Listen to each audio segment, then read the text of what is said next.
village squad to overseas. Everybody they have frequency. We they stand the dig bar, no shaking. No more silence, we they breaking. From the east side to the diaspora, now we be the real voice of Biafra.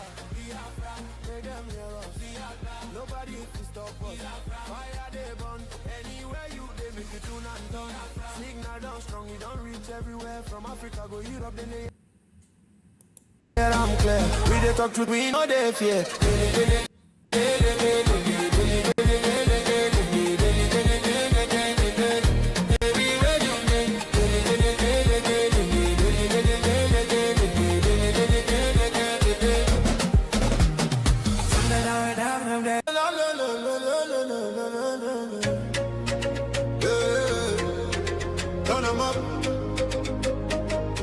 From Biafra land to the whole world. Now who they talk? The voice of Biafra. We know they hide. Again we don't show face. True don't wake up enough to erase. From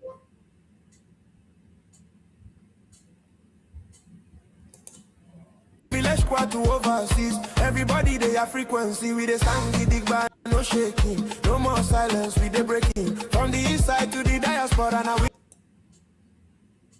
be the real voice of Biafra. Biafra, make them hear us. Biafra, nobody can stop us. Biafra, fire they burn.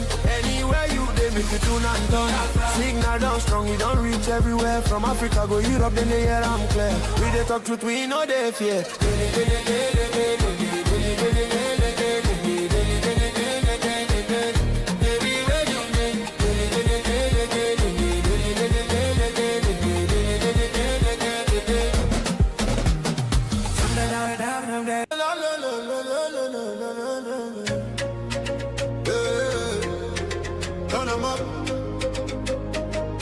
From Biafra land to the whole world.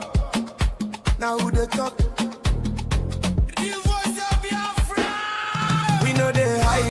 Again we don't show face. True don't wake up enough to erase. From village squad to overseas. Everybody they have frequency. We they stand the dig bar, no shaking. No more silence, we they breaking. From the east side to the diaspora, now we be the real voice of Biafra.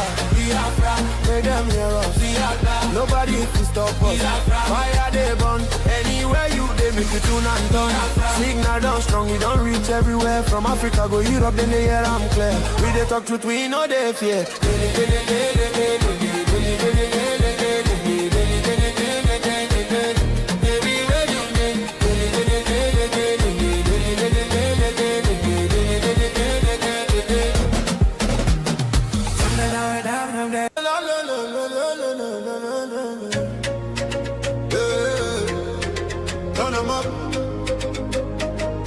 From Biafra land to the whole world. Now who they talk? The voice of Biafra. We know they hide again, we don't show face. True don't wake up enough to erase. From village squad to overseas. Everybody they have frequency. We they stand the dig bar, no shaking. No more silence, we they breaking. From the east side to the diaspora, now we be the real voice of Biafra. Biafra, make them hear us. Biafra, nobody can stop us. Biafra, fire they burn. Anywhere you they make it tune and done. Biafra, signal down strong, we don't reach everywhere. From Africa go Europe, then they hear I'm clear. We they talk truth, we know they fear.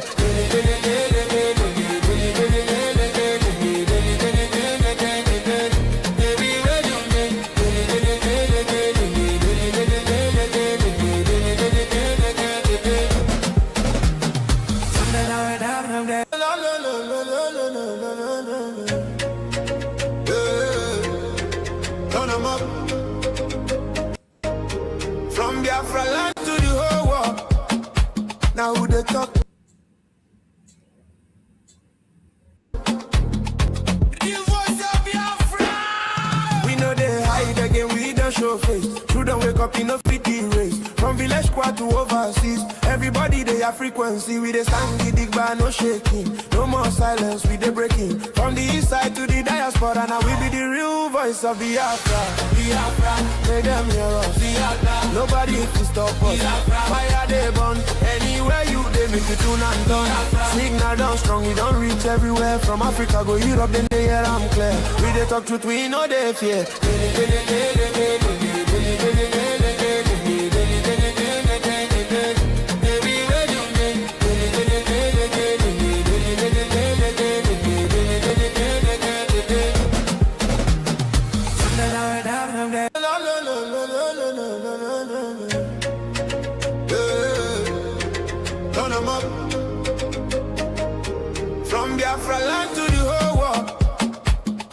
they talk. The voice of Biafra.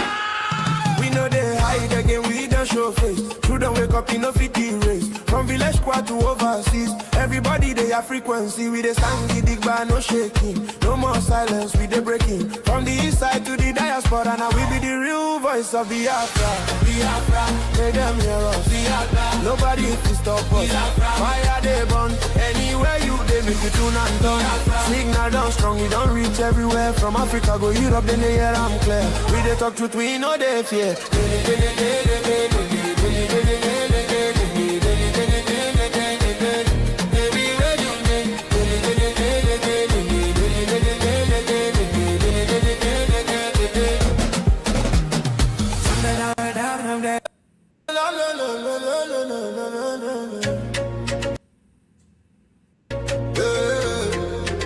Turn 'em up.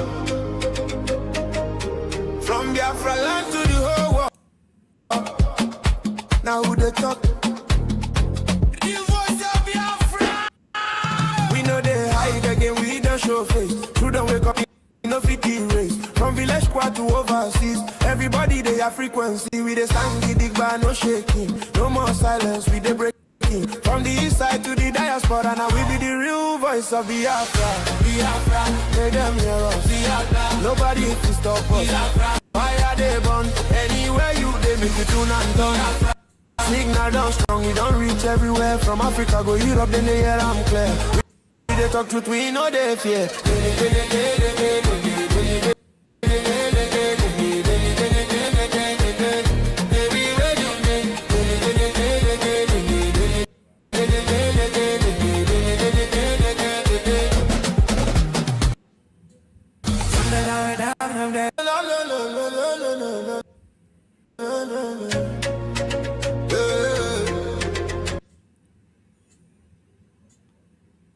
Turn 'em up. From Biafra land to the whole world. Now who they talk? The voice of Biafra.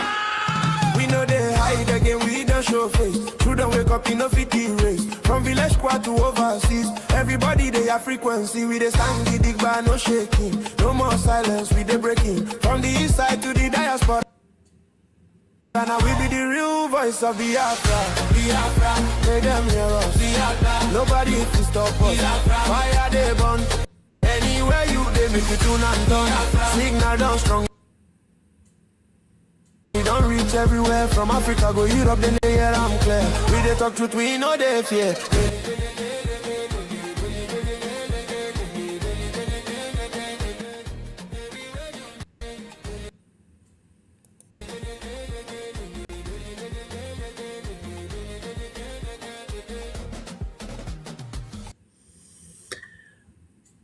Good morning, good afternoon, good evening, wonderful Biafrans, lovers of freedom all over the world. You are welcome to this hallowed platform.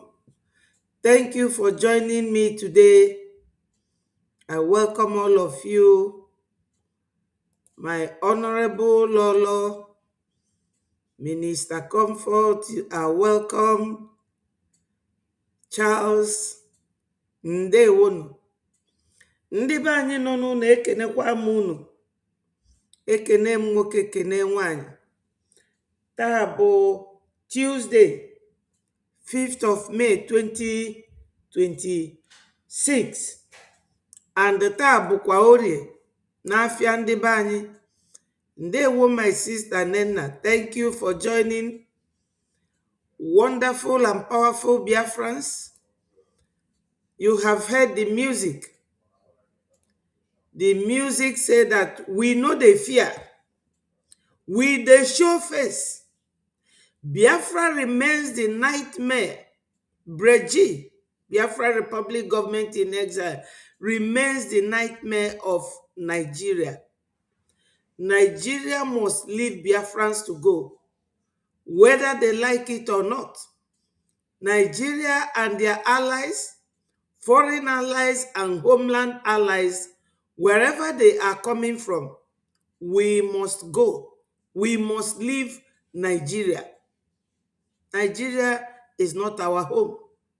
Biafra was there before the word Nigeria. My people, Ndewonu, let me pray. Father, Lord, my God, King of glory, Heavenly Father, there is nothing anybody can do in this world without you. I always place you first because you are the owner of the world, including my very self. Father, Lord, I thank you for a beautiful nation like Biafra. I thank you for our leader, Mazi Nnamdi Kanu. I thank you for our former Prime Minister, Mazi Simon Ekpa. And I thank you for His Excellency, Mazi Ogenkere. I thank you for all the ministers, especially our information minister, the most powerful minister. God, we thank you. We thank you for all the donors, all those who know that whatever they give in support financially will get us Biafra. God, may you replenish their pocket. I thank you for those in homeland who are standing firm on the path of truth. God Almighty, we will always glorify your holy name because you are the Father that gives us what no human father can give. We love you, my Lord, and may your glory and grace abide with us. He say, my people, we know they fear, we know they hide our face. We they show face. That's what that music was playing. Nigeria knows that Biafrans, we are their nightmare and they cannot do anything. We are not giving up. You see this time, Nigeria will hear we, including those that they are using within our midst. No matter who you are, you will be bulldozed by the spirit of Biafra. My people, yesterday, the most powerful think tank man, Dr. Michael Rubin, was here with our Prime Minister. And I know that so many people could not get into listen to it. And because of that, I have to replay it and we will analyze it. We will talk about it. We do not care about anybody, what you think or what you feel. Biafra must come, whether anybody like it or not. We are the nightmare of Nigeria. Nigeria is not a country. Nigeria is just like an enterprise created by the British. Fair enough. But the time has gone. The time of Nigeria has expired. 2014 was the 100th year of that existence. So, Biafrans, do not be lily-livered. Do not cow away. Come and join what we are doing. Go to our website, www.biafrarepublicgovernment.org. This is our website. Go there and make your generous donation. This is our website. Biafrans, when you come to this place, look at this yellow icon. Click on it. You will see all the payment facilities. You will see IOU loan. You will see BLT. You will see monthly or weekly payment. Everything is all there. This is Biafra Republic Government in Exile, our platform. And when you scroll down, you will see all the things that is embedded in this very website. That was the man that came yesterday with our Prime Minister, Mazi Ogenkere. Biafrans, before we go to that particular, this one is our lobbyist. And right now, I'm going to speak on something. You see, Biafrans, we can never give up. No matter what the enemies are doing, no matter what they think, we must go forward. We must march forward. I was on the platform of one of our sisters, and I saw a video that she posted. And in that video, you will see that some of us don't understand what freedom fight is all about. Ndewo Chukwudi, thank you for joining us. My people, keep clicking the like button so that more people will be notified that we are up here. Keep clicking the like button and share the message so that it goes viral.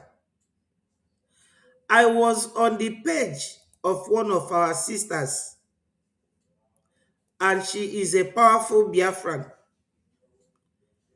I saw something that she posted, and it related to what we are doing, what has been happening, and what people that we invite on our platforms, what they think.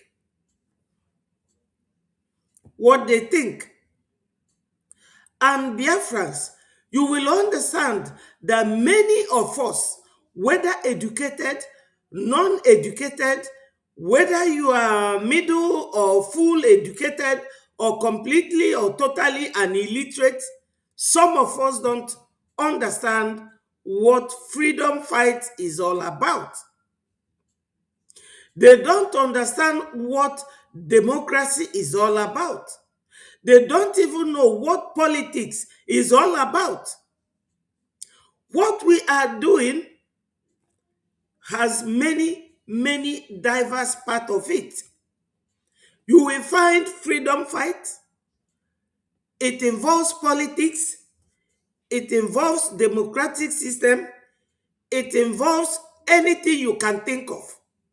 Because somebody who is fighting for freedom is fighting for their dear lives. And as somebody who is being oppressed, you can do anything to free yourself as long as you have evidence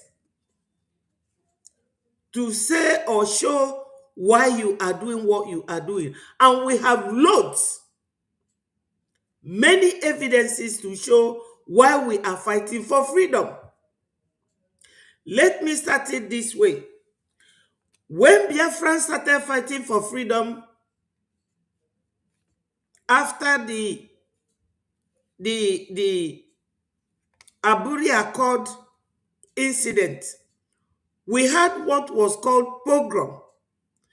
And that meant the killing of our people in the northern part of Nigeria, where the Fulanis settled when they came to that country. When they came in the 18th century, they settled there.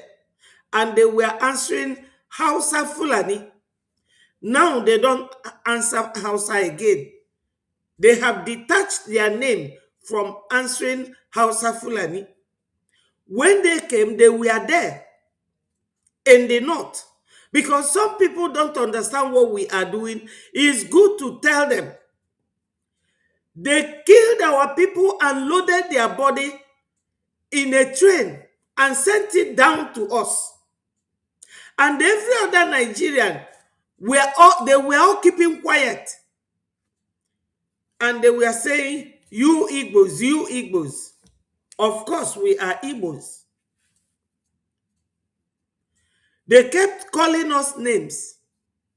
And even many of them, the Yorubas, the TV, the Benue, they all joined Fulani to massacre our people. And after the war, 1970, nothing happened. Nobody said a word. Who helped Nigeria then? British invited the Russians, Egyptians. They all fought against us. They fought under the leadership of Yakubu Gowon. And Yakubu Gowon is a Plateau man with Danjuma. And there was a time our former prime minister said that we should be praying for Gowon to leave. Ngozi Orabueze was the cabinet, the lady that was in charge of those praying for Gowon not to die. I could remember all that. They were praying that Gowon should not die so that he will live and see Biafra come. The same thing with Obasanjo. Now, my people, we started fighting. Everything was done. All the structures were put in place. And suddenly Nigeria came again. They struck. They went to Kenya and grabbed Mazi Nnamdi Kanu Onyendu and sent him home with the help of some of our people. Division is a very wicked, powerful tool that your enemy can use to defeat you. Anybody who doesn't know, you should know. Some of you are doing what you're doing, you don't understand. You don't understand. You think, oh, I'm rich, or I'm educated, or I have money, or I am this, or I am that. You don't understand that we have to tell you the truth.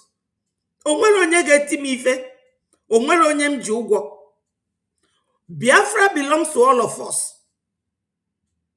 Biafra belongs to all of us.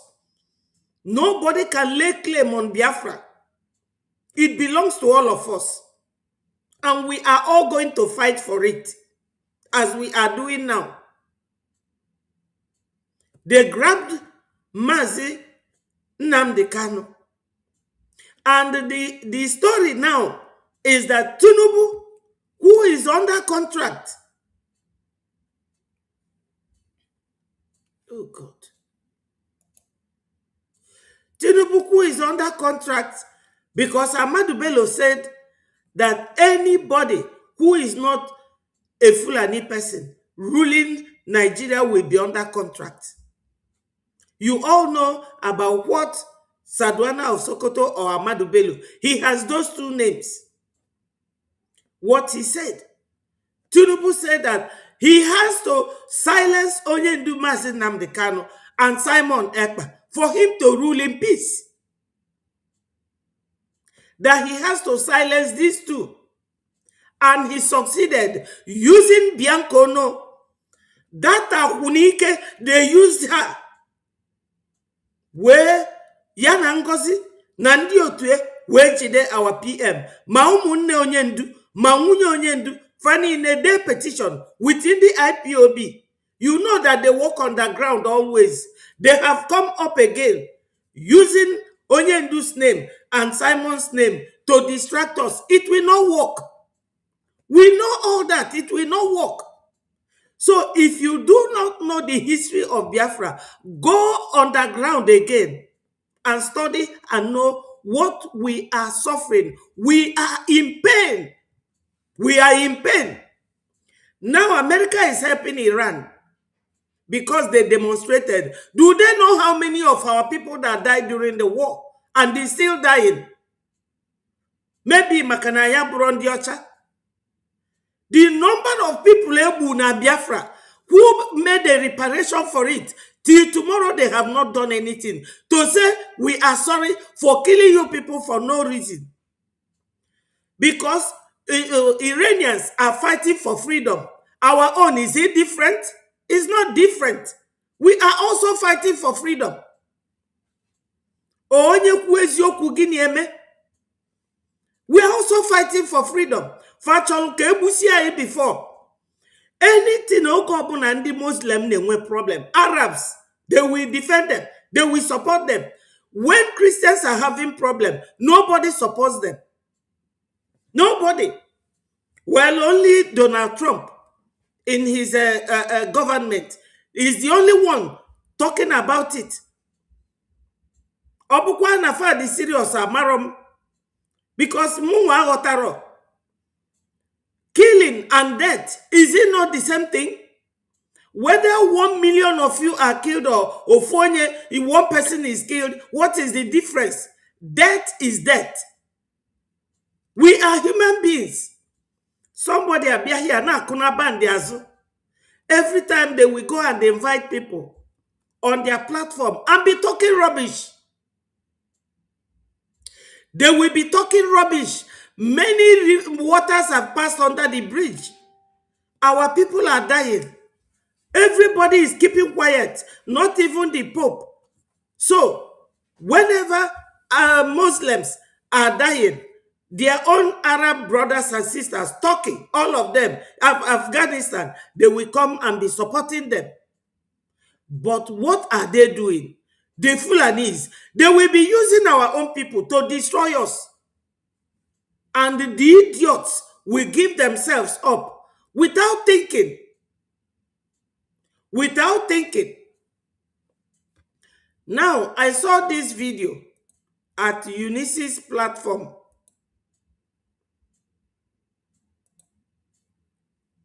Nnamdi Kanu did a fantastic job, and a lot of people have, for many years, building a global organization and a movement.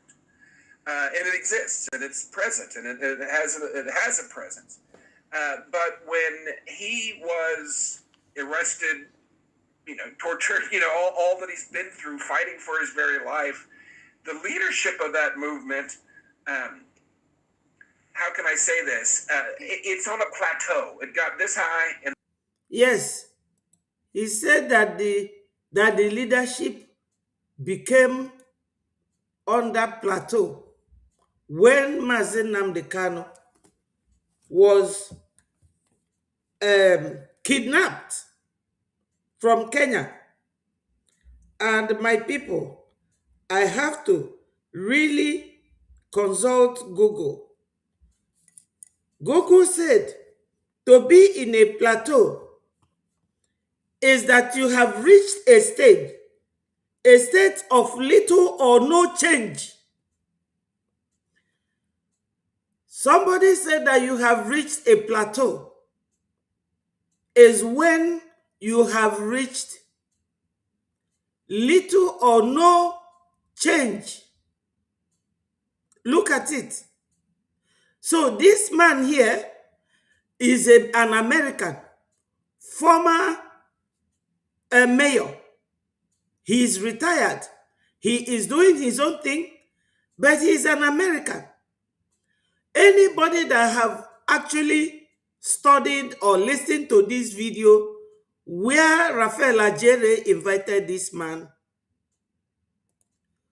will understand that this man made an effort in teaching them what they should have known. But they did what? They ignored him. How can a lady like this, she came out and introduced herself as a barrister, Mrs. You do not understand that you have what is called charter. That you have charter. My people, when you are doing something and you are not properly organized, you will be all over the place. When you take off, your aircraft will have no bearing. It will be flying just without direction. You have to actually organize and arrange yourself. This lady, I refuse to bring her picture or her photo on this platform. But when I went to Eunice's platform and I saw this, I said, no, I have to bring this to my platform. You have all seen it. That is Madam Nkiru. Nobody should come and be destroying what we are doing. If you do not know where we started or how we started, get out and keep your mouth shut. Get out. Biafra nwekwara ụmụada. Anyị nwere ụmụada. Do not think in Ibu naira more pounds na akpaghalị ka ị na-ezuzu na-mess up with what we are doing. Do not try it again. You have to stop this thing you are doing. Nkiru, you have to stop it. I am talking to you. Come and face me. Stop what you are doing. We don't like what you are doing to our movement. She even told the man that what is movement, that there is no movement. Onye Melonwe introduced as a barrister. She said that there is no movement. How can it be an Englishman, a white man, an American, that will be telling you of what is happening in your father's house? Shameful. Very, very shameful. Ifela de megi. Ina gbara igbalusi eba. Onwere ozi onye ga-agbachi gị nkịtị. Enough of your rubbish. Negodu ka isi wee kee ekike wee pụta na ị na-eme mmadụ interview. Ọbụla onye ọcha na-agwa gị that na your case is now on a plateau. On a plateau. No movement. On efekwa nisi kpaka. The man is here and shaking your head that you are not agreeing with him.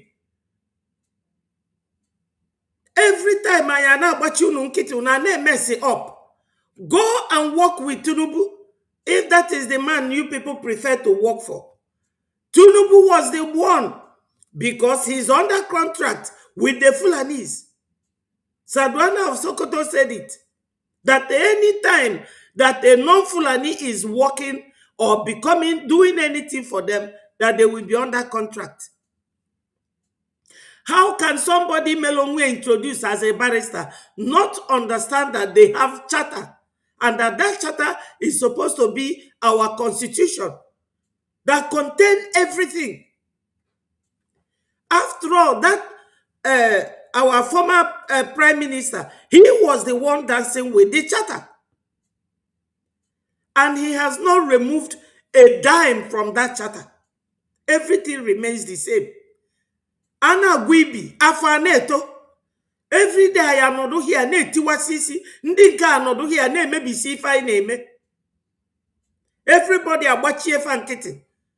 And it will just be as if everything is okay. It's not okay. Nkiru is not okay. Stop your nonsense. You are a mother. Oh, Mumadona Musisifa. How can you have a leader that is teaching you, telling you about Biafra? Ejideda, your leader, you want him to still come from the prison and be telling you what to do. Like an imbecile. Onye nwere isi. Your leader was with you when this charter was formed. And he knows what is contained in the charter. All they are doing, all the other reverend sister, Kezikwa Father Reverend Sister, and Kene Sohali Ngozi. For Ogo na fa na-ewepụta video PM, na-ewepụta video onyendu, na-eme as if to say we are fighting about these people. Biafra is not about Mazi Nnamdi Kanu or about Mazi Simon Ekpa or about Mazi Ogekere either. It is about Biafra. That's what it is. Obu na mkwasiya isim kita, inenye mongu ka nwo, inaku mugwa. Then what we are doing, aina ganiru, ina kuna bandi azu. Owebulu no onyocha na wagi about what you should do. Onone fisik paka. This is it. So Biafrans, this is what I said that I will bring out and discuss with you people so that you will know what is going on before I move forward. This man was talking to her about Plato. And what that plateau means is when you got to a level that you can no longer move. Something like you are moving from here and you get to this point and you stop here. Instead of moving forward, you just stop here. The man will see no inside fighting each other, that you are not moving anywhere. Let me play it again. Please, my people, listen to it. And I want to hear your comment at the comment section. Kanu did a fantastic job, and a lot of people have, for many years, building a global organization and a movement. And it exists, and it's present, and it has a presence. But when he was arrested, tortured, all that he's been through, fighting for his very life, the leadership of that movement, how can I say this? It's on a plateau. It got this high and then it stopped. And what I see now, and it's sad to me to see so much infighting, and there's more effort put fighting for who can lead that plateau. And you see, he said that it is very sad what he see now, the infighting of who will lead from that plateau. Ndị be anyị nwoke a na-akọwazilu ndị mumu anụnwa ụmụ okoko niile a, nwoke a bụ onye bịa onye ọcha na-akọwalufa na fa nọzi na this plateau now, but it's not correct, it's not right. We are not on this plateau, not at all. We are not. Let me play this video to tell you that we are not on the plateau.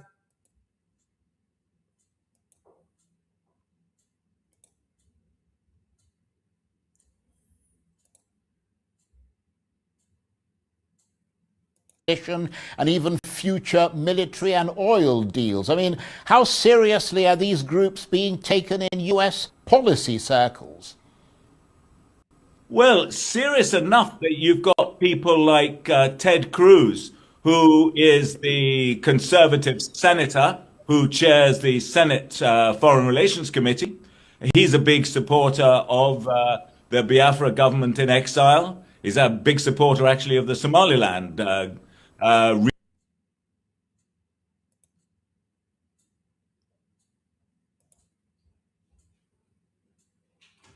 On the other side, Biafra-linked groups are also lobbying Washington, calling for sanctions, recognition, and even future military and oil deals. I mean, how seriously are these groups being taken in US policy circles? Well, serious enough that you've got people like Ted Cruz, who is... The question here is, how serious are these people being taken? That is to say that we are not in a plateau at all. We are not. We are moving forward. This very Chris asked this man, Patrick Smith.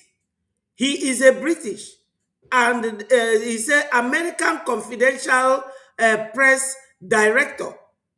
That's who he is. This very man from Arise Television wanted to know how seriously the Biafrans are doing now. And Mr. Patrick said, serious enough that we have somebody like Senator Ted Cruz, a lawmaker in America, a congressman. We are not in a plateau at all. We are moving forward. Let nobody continue to discredit us. Nobody, we cannot accept that. We will not allow that. Serious enough. We are not in a plateau. Let me repeat this man's wordings. How can I say this? It's on a plateau. It got this high and then it stopped. And what I see now, and it's sad to me to see so much infighting, and there's more effort put fighting. So, are you people hearing it? There is so much infighting.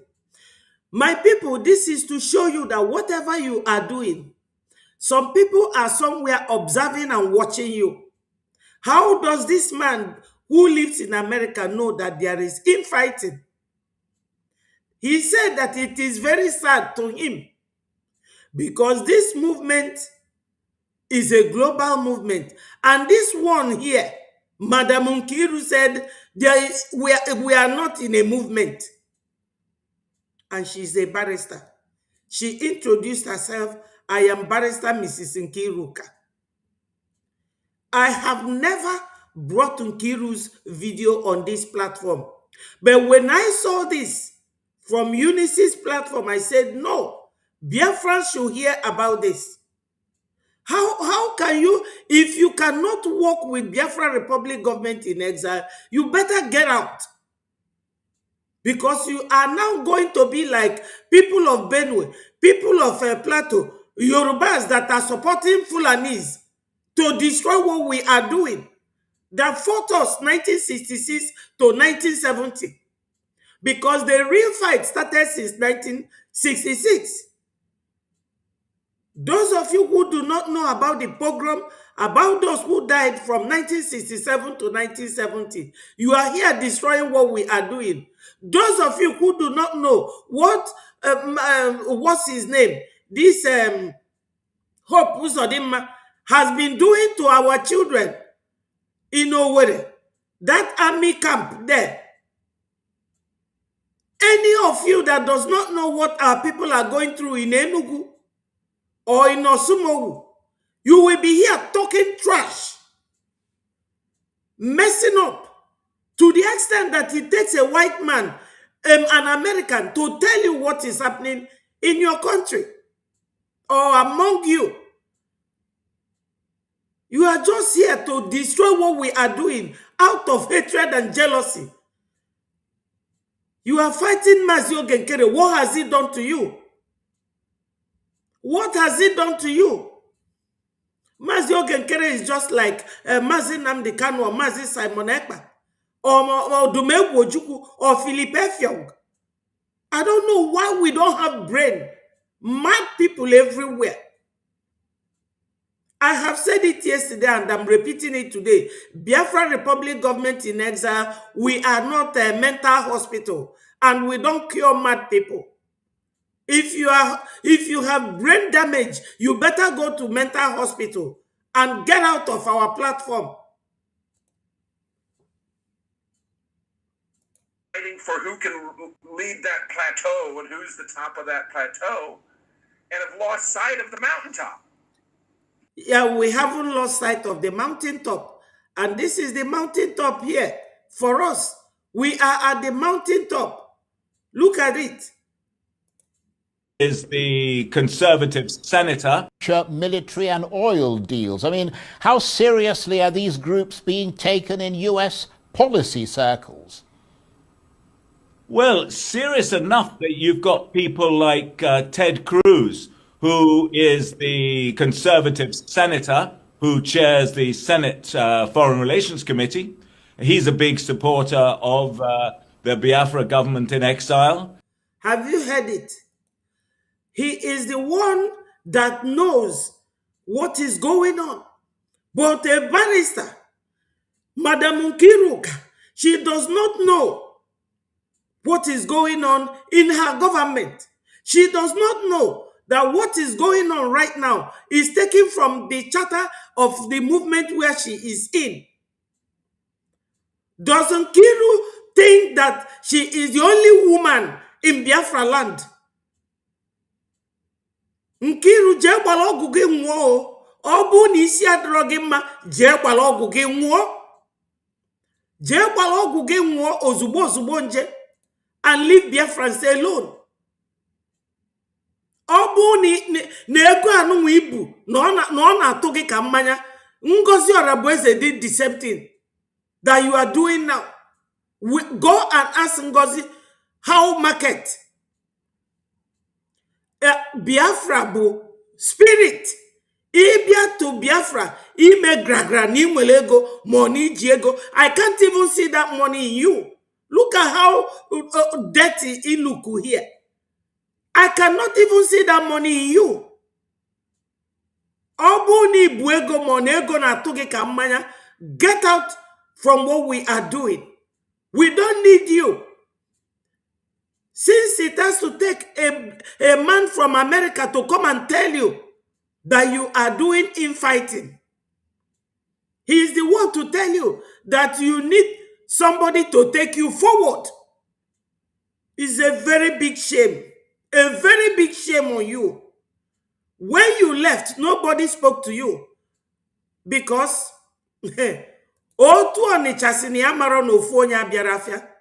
I've never talked about you. I never wanted to bring you on my platform because you are not worth it.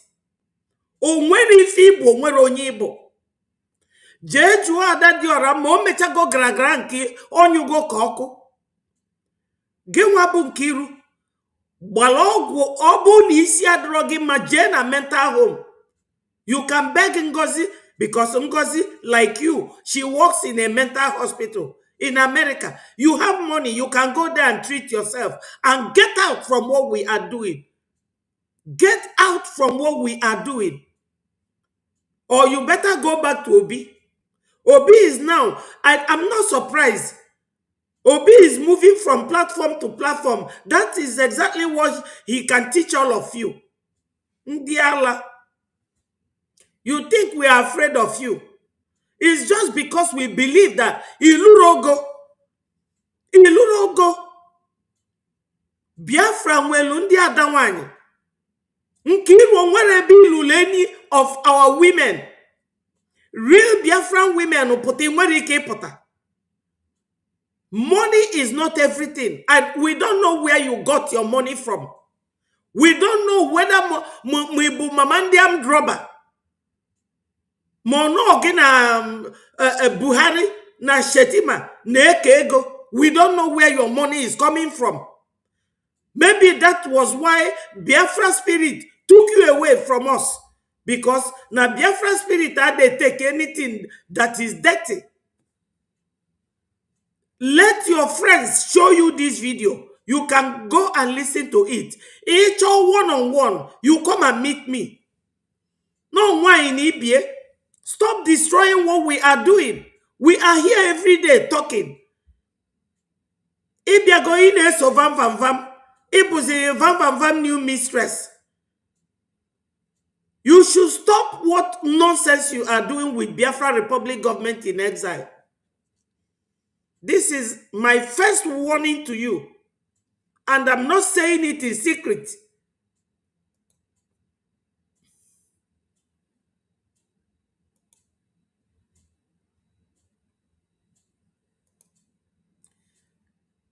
Biafrans, yesterday it really happened. You all know that Mr. Michael Ruben was here yesterday with our APM. With our Prime Minister. I beg your pardon. My people, Obi na anomoku, because this woman, onwere ife dika mmadụ ga-eme gị something. Onye anwa dị remorseful. But this woman adịrọ remorseful. Ọ dịrọ at all. Oge m fụrụ Nkiru, I thought no a responsible lady. Amarom na isi adịrị ya mma. No, a bipolar patient ka ọ bụ. Ọ bụ na isi adịrị ya mma ya jee mental hospital. Breji is not a mental home. Now, yesterday, our indomitable Prime Minister and our gallant Information Minister was there with Dr. Ruben.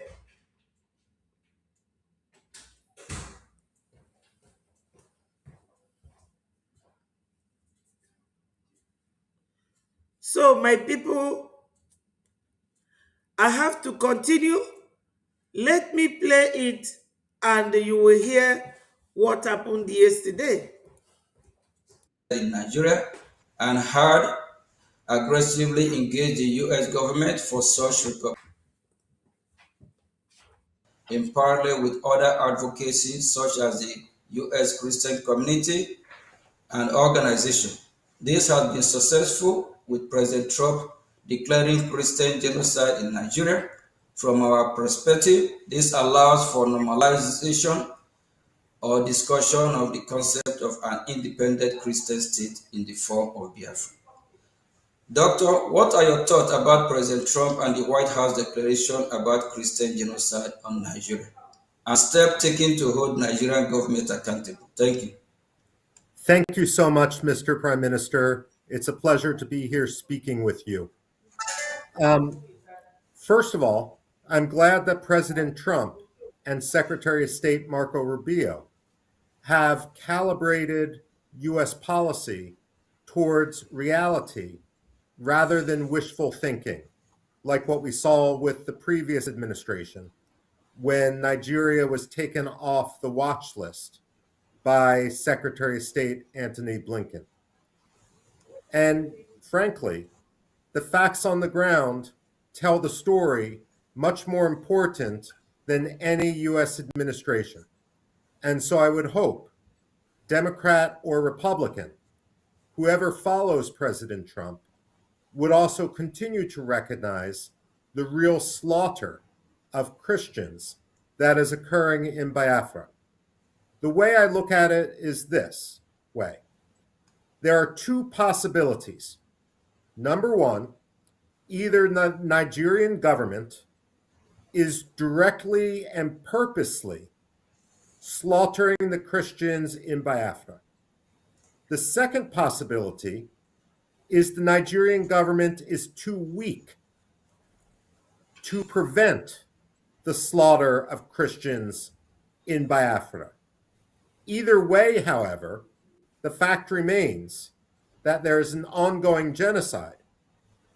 If the Nigerian government is purposely and directly seeking genocide against Biafra, then the United States must recognize Biafra to help protect it.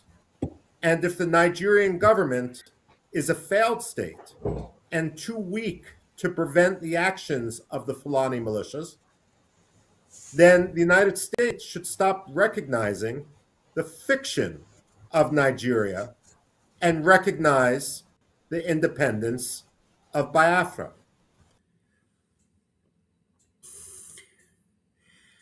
Hello, Biafrans. My people, you are hearing what our friend Dr. Michael Rubin, the way he started, what he is saying, and what he has said. For those of you who were not there yesterday, let me somehow take you back a little bit. In Nigeria and hard aggressively engage the U.S. government for such in parallel with other advocacy such as the U.S. Christian community and organization. This has been successful with President Trump declaring Christian genocide in Nigeria. From our perspective, this allows for normalization or discussion of the concept of an independent Christian state in the form of Biafra. Now, Biafrans, if you can recall that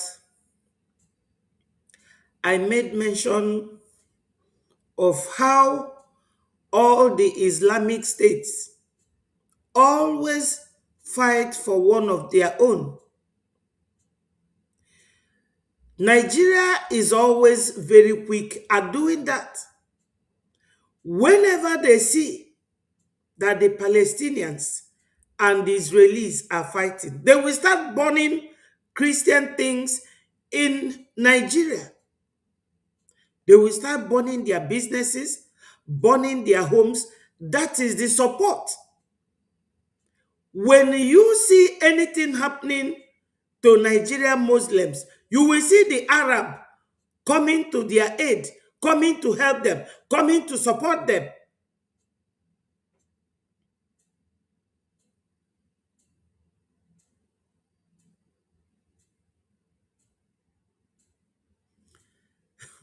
Thank you. Yes, she is. She is. N'elugharị anya ka ndị ala. Maka ije na mental home, that is the characteristics. That's the way they behave. So, Biafrans, what our Prime Minister asked Dr. Michael Rubin is the same thing I am saying. We need to understand that this Christian Muslim issue is never coming from the Christian path. We Christians, we follow our leader, that is our Lord Jesus Christ. We follow the first Son of God, that is Christ. And Christ taught us that if you go to preach to anybody, if you go to preach to someone about the good news about God, and the person did not accept, that you should dust the sand on your feet from that person's house and go home. But the Islamic leader, Muhammad, his own teaching is that anybody who do not believe in you, you should unalive the person. Two different teaching on a very wide gap. The differences are very, very wide, very toxic on the part of the other people. We Christians, we don't have the habit of nosing about who does what. We accommodate everybody because we believe that God created human beings.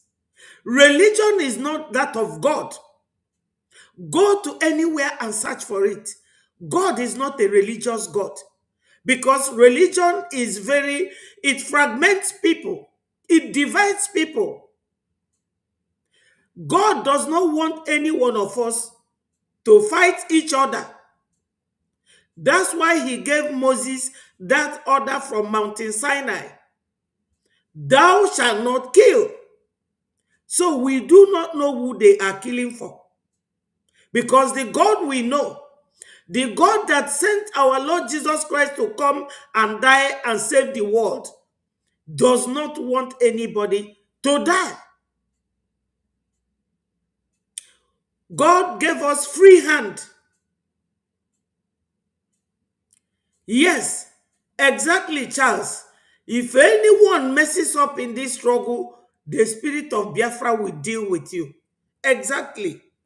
So, now, my people, when you can see that all these teachings, we Biafrans, we do not dwell on religious backgrounds, but on realities of life. What our Lord Jesus Christ taught us. We do not hate anybody.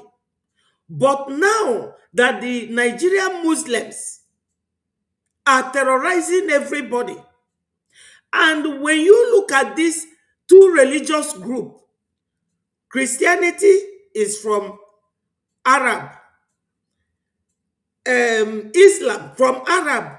We all know that Ishmael is the great-grandfather of Muhammad, and David is the great-grandfather of Jesus. Let us talk about religion here, because that is what is destroying the world. That is what Iran believes in. And that is why they are fighting them today, because they do not know God. All they know is their religion. A religion that does not respect human life. A religion that takes people's life. Even after God had told Moses on Mount Sinai that thou shalt not kill. And they are killing. And Moses was older than these two names. So, whenever anything happens to the Muslim or Islamic group, you will see their Arab brothers coming to protect them and fight for them. Turkey and all that. But in Africa, in our place, when we are being tortured, nobody comes for us. Only America, only President Trump. He is the only one that comes for the rescue of Christians. And how did that happen? Because the Breji, during September 18th, 2025, here, see it, they have to go to America. Look at it. It was after this hearing at the Congressional Building. That was when the government of America sent Riley Moore to go and verify. And that was exactly what this Mike Arnold was telling them here. You have to verify something before you know what you are doing. They went and verified and saw that Christians are being killed. And they sent 2 drones to go and spy and know where they are. And they found out that they were settled in Sokoto. And they went there. Jesus warfare. My people, do not make any mistakes. Onyo ọbụla na-ekwu maka nke. I have to talk about my own. And my own is Biafra. Biafra first. Like Margaret Thatcher, if I have to rule Biafra tomorrow, I will not fail any negotiation that will benefit Biafrans. And I will not take anything that will not favor my people. Even as I'm working in this little platform, if anything is not in favor of Biafra, I will not go for it. It's unfortunate. Life is like that. It is what it is. It is what it is. Me. Ndị ọcha a na-abịa ebu mmanụ anyị unu nọ na fa na aṅụ ya aṅụ, all for the interest and benefit of their people. So our prime minister now in this place asked him this question and see the way he answered it. Doctor, what are your thoughts about President Trump and the White House declaration about Christian genocide on Nigeria and steps taken to hold Nigerian government accountable? Thank you. Thank you so much, Mr. Prime Minister. It's a pleasure to be here speaking with you. First of all, I'm glad that President Trump and Secretary of State Marco Rubio have calibrated U.S. policy towards reality rather than wishful thinking, like what we saw with the previous administration when Nigeria was taken off the watch list. Americans, he said, that they believe in realities than wishful thinking. Or the kanka, or the kanka, or gabunka, or buronka. No. Or say that this very government find a face in reality rather than wishful thinking. Makana the other government, ndị be anyị ife abụkwa one of my fears. Ife abụ no egwu natum. Maka no so during Donald Trump's time, can the Christian na-enwe relief? Unu lote n'oge Donald Trump oche, the first time, Buhari eje na White House osia, why are your Muslim brothers killing my Christian brothers in Nigeria? He was the only one. Nigeria was designated before. That government removed it. So, he is saying here that he is happy that now this government etinyegokwa Nigeria back as a country of particular concern because of what Christians are going through in Nigeria. There was a video I showed yesterday where a pastor was talking about what is going on in Nigeria. A pastor. That pastor, I don't know where I can find that very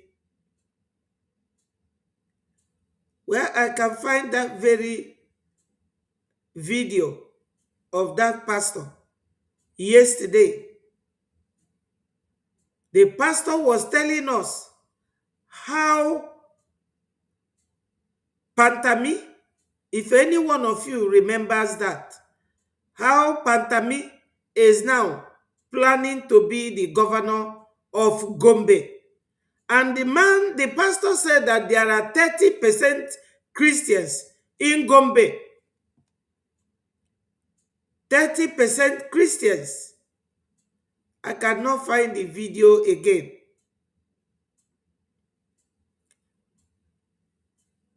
So, Biafrans, we all should realize that our alliance. Good morning. Thank you so much, my darling sister. From your platform, Afrumebe Mumu Anuano ne Ekwueli. Ne fisi kpaka konya ala na ayi. I got this from your platform. God bless you. And I have used it to talk to our people. There is nothing on a plateau. We are not on a plateau. We are growing very fast. We are moving like the missile. Thank you so much for that grafting and showing of this map. Ambreji is not a mental hospital. If it has to take an American man to set her brain, I have to reset it for her. Ya je jua dadi oramma na Ngozi where they are today. Ndi ala na ayi. Obu no oche no onyanwa bụ the only Biafran woman no na this struggle. Ya kunie, ya bia kamuni atuo challenge. Isi adiri ya mma onye ala. Oche no onye na atu egwu. Who is afraid of her? Onye ma ebe o si bute ego ọ na-enufugharị that o nwere ike iji wee gote ezigbo afe wee yiri. Onye ala. So Biafrans, when this man is talking, he said that they are very happy that in America place Igokwa Nigeria again, or as a country of a particular concern, and they are of particular concern in reality. So you don't live in a wishful thinking. You live in reality. By Secretary of State Antony Blinken. And frankly, the facts on the ground tell the story much more important than any U.S. administration. And so I would hope, Democrat or Republican, whoever follows President Trump, would also continue to recognize the real slaughter of Christians that is occurring in Biafra. The way I look at it is this way. There are two possibilities. Number one, either the Nigerian government is directly and purposely slaughtering the Christians in Biafra. The second possibility is the Nigerian government is too weak to prevent the slaughter of Christians in Biafra. Yes, Biafrans, we have to analyze this man's, we have to analyze his kind and honest wordings. He said that what is going on in Nigeria is two-way in analysis.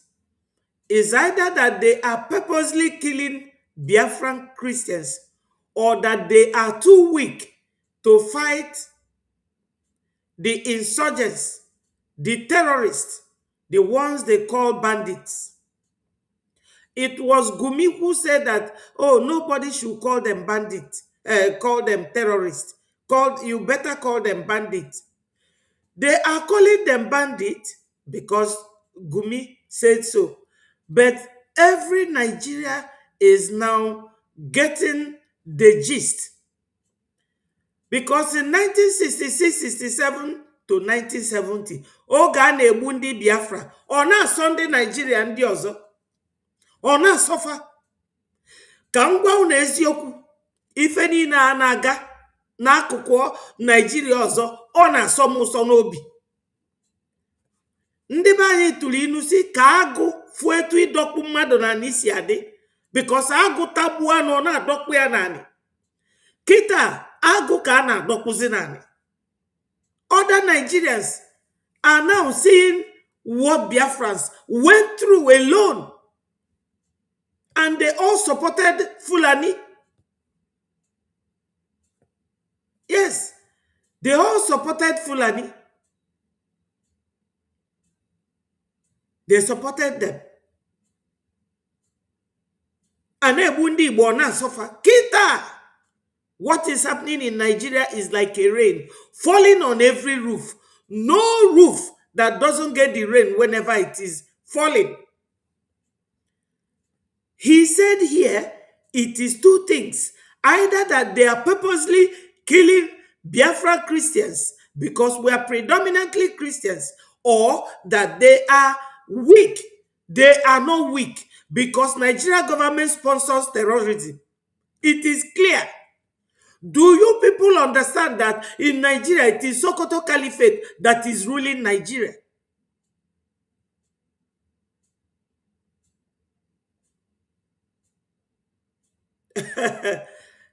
Of course, I have actually told her that she is another Ngozi and she will end up like Ngozi.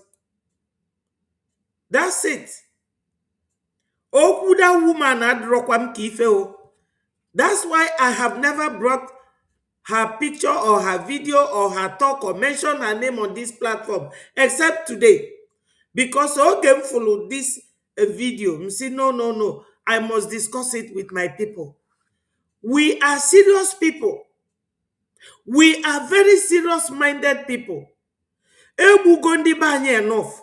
Anybody coming to mess up with us, I got town like bulldog. Ina kugoda ni fenisi. Our teeth can never leave your skin. Our teeth. Or banyegini imaru. We will never leave you. Biafra nwekulu umuada. Ya forget ego obuna kpali. Anya mara ebo si bute ego. O ego ndi Nigeria na ebunye. Ko ego drug like Tinubu their friend. Or we don't know how she got the money. Obulu ni nwelu uche. Sense. This sense. Ade gwe na afia. Money cannot buy somebody's brain because it was made by God. But money is what you make yourself. This brain was made by God. Money cannot buy it. And if you have it, you use it properly.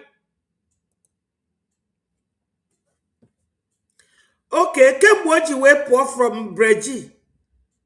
Onu na ndi Breji enwerozi ego na anya da atuzi ego. Ego ne ka ọ na-atụ oge ọ na ya. Ọnịcha, otu Ọnịcha si na ya mara na ofu onye abịara afịa. Otu Ọnịcha amara na ofu onye abịara afịa.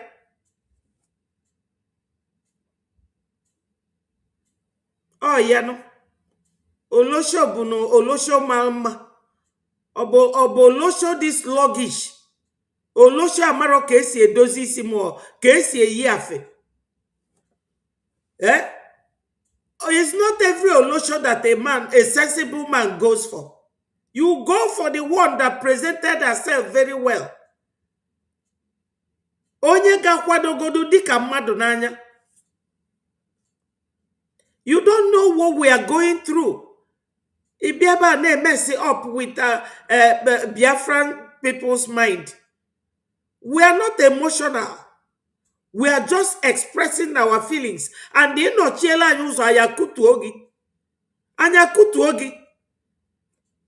What is all this? As if to say na Biafra nwere mmadụ, or that our daughters are weakling. No, my people, we are not. When we respect you, we expect you to respect yourself. It is our children that are being killed back home. We are not here to fight for position. You see me, I don't have time for position. But whatever I'm doing in Biafra, I'm doing it as a help. Because I want Biafra to come. I'm not here for delay, slow motion. That is not what we are here for. This Maziogen Kere, every time he's in Washington, D.C. Washington, D.C. or Bebon Azwafia, or Bebon Eme business. He is there because of Biafra. I don't know what is wrong with our people. We don't appreciate anything. This very man, Ogebula Yongwe, Obro Maziogen Kere Tulonye Ndunga, Obro Yangwa Turumazi Simon Ekpanga, we all love our leaders. We are not interested. They should go to hell and burn to ashes.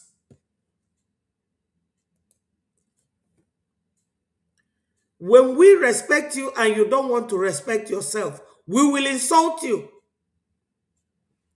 We will abuse you. Chukwudi Shienka Erika's or Chukuma.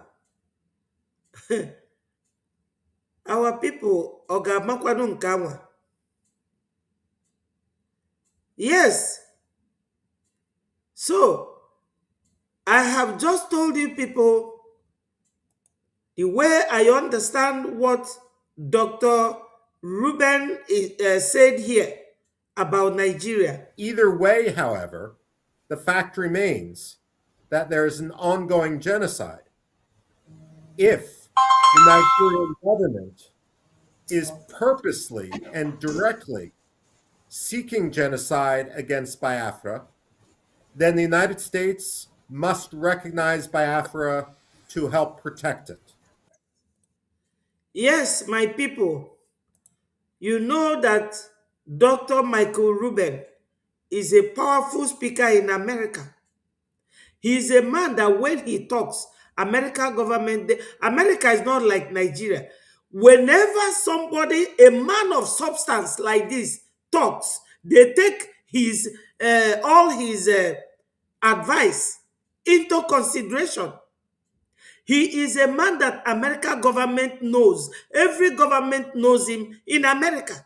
He is a powerful voice.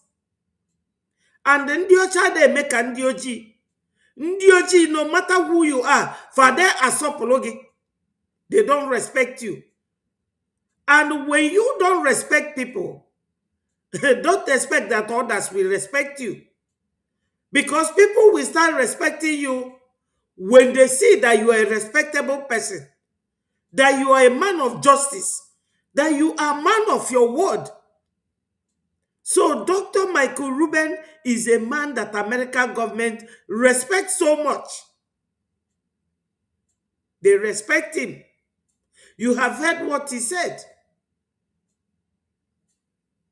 He is recommending America for sake of truth and safety that they should recognize Biafra. Because the killing, the destruction of life in Nigeria is too much. The massacre of Biafrans is too much. All the media in Nigeria have said that Southeast is the most peaceful place in Nigeria. Yet, last week, they went and burnt a school in Imo State by using their helicopter, using their armor tank. What are they looking for in Biafra land? I don't know.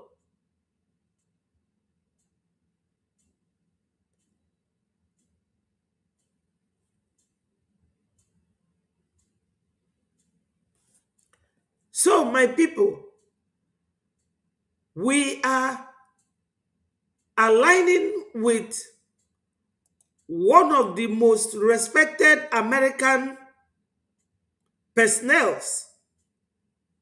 He is a man that every government listens to in America. I'm waiting for Vam Vam Vam and Nkiru to invite Dr. Michael Rubin. Let me see. Because the one they invited, that one is just maybe a man of their level. This one is a very top class American. Let me wait and see when they will invite Dr. Michael Rubin on their platform. And if the Nigerian government is a failed state and too weak to prevent the actions of the Fulani militias, then the United States should stop recognizing the fiction of Nigeria and recognize the independence of Biafra. Yes, it's a fiction. Nigeria government is a fiction. Obviously, it is a fiction. Fairy tale. An expired drug. Nigeria expired in 2014 when those who mechanized Nigeria, when those who constructed Nigeria, when those who created Nigeria made it, they say, okay, let us give them 100 years, as if 100 years will never come. 100 years have come and gone, and they are still wallowing in ignorance. They are still wallowing in ignorance, and they think that Biafrans will be sitting like this, waiting for them. Impossible. Both their internal and external, those who are fighting Biafrans, internally and externally, they will not succeed. They will not succeed. In reality, Nigeria is a colonial empire. It's an artificial state, and it's a failed state. The fact of the matter is, it's time to continue the full decolonization of Western Africa, and that means allowing Biafra, Amazonia to be free. Have you heard it? That Nigeria is a failed state. The colonization of West Africa is what they want to continue by delaying Biafra from coming. The colonization of West Africa by the European. See what is happening today in Mali. See what is happening in Nigeria. We reject the colonization of Europeans. We condemn their colonization because it doesn't yield any good fruit. It doesn't. And that is what he is condemning. Thank you very much, Doctor. What are your thoughts on the interconnection between the Nigerian Christian persecution issue and how it ties in with Biafran aspiration? Well, look, Biafra didn't simply form a few years ago. It's not simply the product of a diaspora community meeting in Finland. The fact of the matter is, Biafra has always existed, and we can go back to the 18th century, if not before, and we find evidence of Biafra and recognition of Biafra on European maps and elsewhere. My people, I believe that most of us don't know about this fact. Biafra is older than Nigeria by far. Biafra did not just start today, and that's what he is saying. And for those who do not know what Biafra is made of, Biafra has been in existence 400 years ago. Nigeria was only created 100 and something years ago. We are older than Nigeria. They came and lopsided everybody. 3 nations, Biafra, Oduduwa, and Hausa, together, and called them Nigeria. And took foreigners, because Fulanese are foreigners. They came from Futajalon. In the 18th century, when they came, they settled. They said, we are Hausa. Today, they are no longer Hausa. They are Fulani. Destroying lives and properties, and nobody is saying a word. 1967, Ojukwu and Gowon went to Ghana on a Buri. They went there and reached an accord that there will be confederation system of government. Every region should rule themselves. They signed and agreed. Other African leaders were there and settled that peace. As soon as they got back to Nigeria, their foreign allies said, no way, it cannot happen. It will never happen. And they started killing our people. And Gowon started war against Biafrans and against the signatures that he signed in Ghana on Aburi Accord.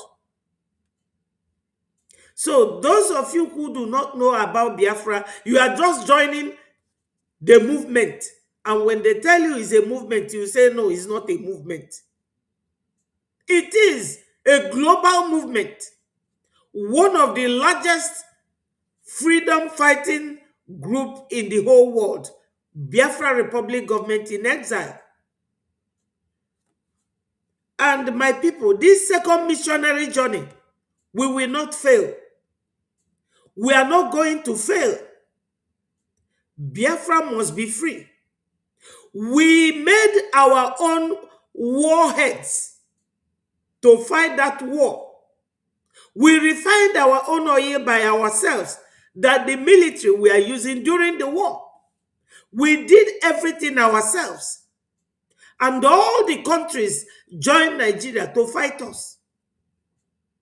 What are they afraid of? That Nigeria is Biafra. We are the backbone that made Nigeria what it is. The oil is in our land. The gas is in our land. The crude is in our land. We have cement. We have coal. Everything you can think of is in Biafra land. That's why they don't want us to go.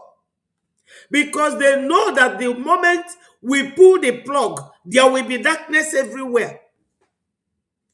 We are the engine house.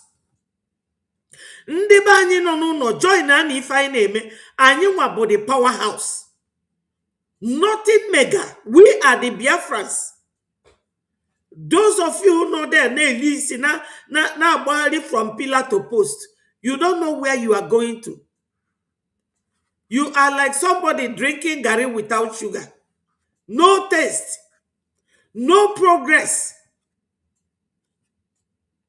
This is what we are telling those of you who are ignorant. Go on the voyage of discovery and discover the genesis of Biafra. Biafra is older than Nigeria. 300 years.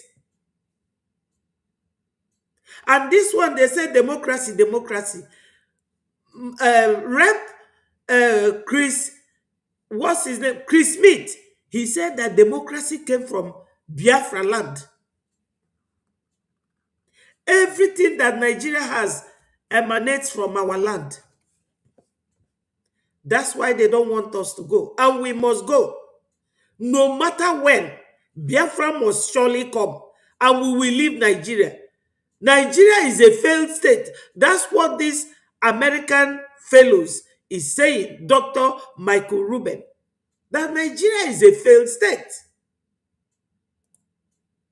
But certainly, Biafra showed its desire back in 1967, and unfortunately, for cynical reasons relating to the Cold War, for cynical reasons relating to Nigeria and its economy, we have a situation in which Nigeria was quite literally allowed to get away with murder, allowed to get away with genocide. Nigeria was quite literally allowed to get away with murder. No reparation. Nobody said, oh, Biafra, please, we are sorry for the massacre. Over 5 million Biafrans died. My people, I am not saying what I don't know. I saw it with my 2 eyes. As you were busy running, children were lined along the road. My own mother picked 2 children on the road. People were abandoning their children. My mother picked 2. I was little then, but I know what 2 means. 2 children.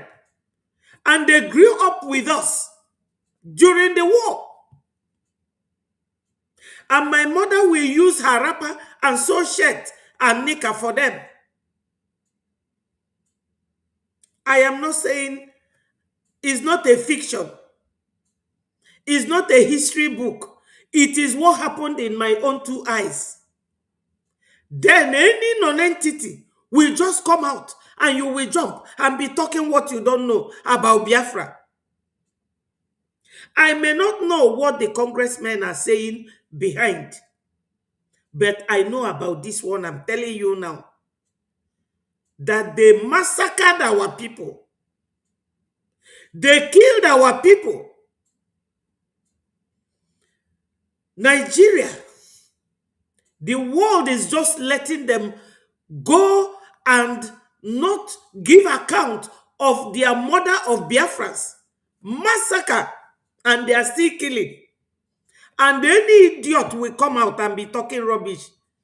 Sometimes, when people see me, they think I don't talk. Or that, oh, Betty talks slowly or she doesn't. That is this Biafra. Let no one joke about it. Let no one joke about this Biafra. We are not fools. We want to leave Nigeria. If you are not ready to add or support anything we are doing for our freedom, stay away and respect yourself.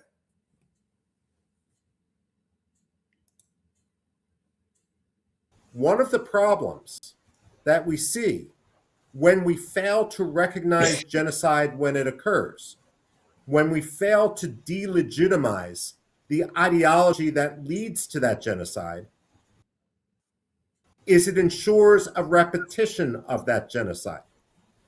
Did you hear that? When you fail to address the issue of that genocide, then you know that the same genocide is being repeated. And that is fantastically correct. He is very, very correct. When you fail to address the issue of that genocide, just like what is going on now in Iran, they killed them in Iran, fair enough, but they massacred my people. They massacred my people. They killed my people. And they are still killing them. And some Biafrans will just, with their clear mind, they will come and be rubbishing what we are doing. What for? Tell me, what sort of money will anybody get with this Biafra blood money? And that money will satisfy you. What will it do for you? Ndị Igbo tụrụ inu si na akuluo unu amala onye kpalia. Kedu ebe ị na-aga now? Where are you going to? They are using your own brothers, all the governors, to cage our people, not to talk. For instance, Onyendu Mazi Nnamdi Kanu, he said to us that if Nigeria government should catch him or arrest him, that we should burn Nigeria down. And Omo Biafra, the way they love that man is unbeatable. Instead of that happening, they were ready to do it. Ejiofor said to them, calm down, calm down. Why? Because Ejiofor has taken money. He became compromised. So as Dr. Michael Rubin said, that if you do not want to address that issue, that it is worse. It means that the genocide is still worse in occurrence. It is happening more. More is happening. And whenever it takes a white man like this, a foreigner, to come and tell you what is happening in your homeland,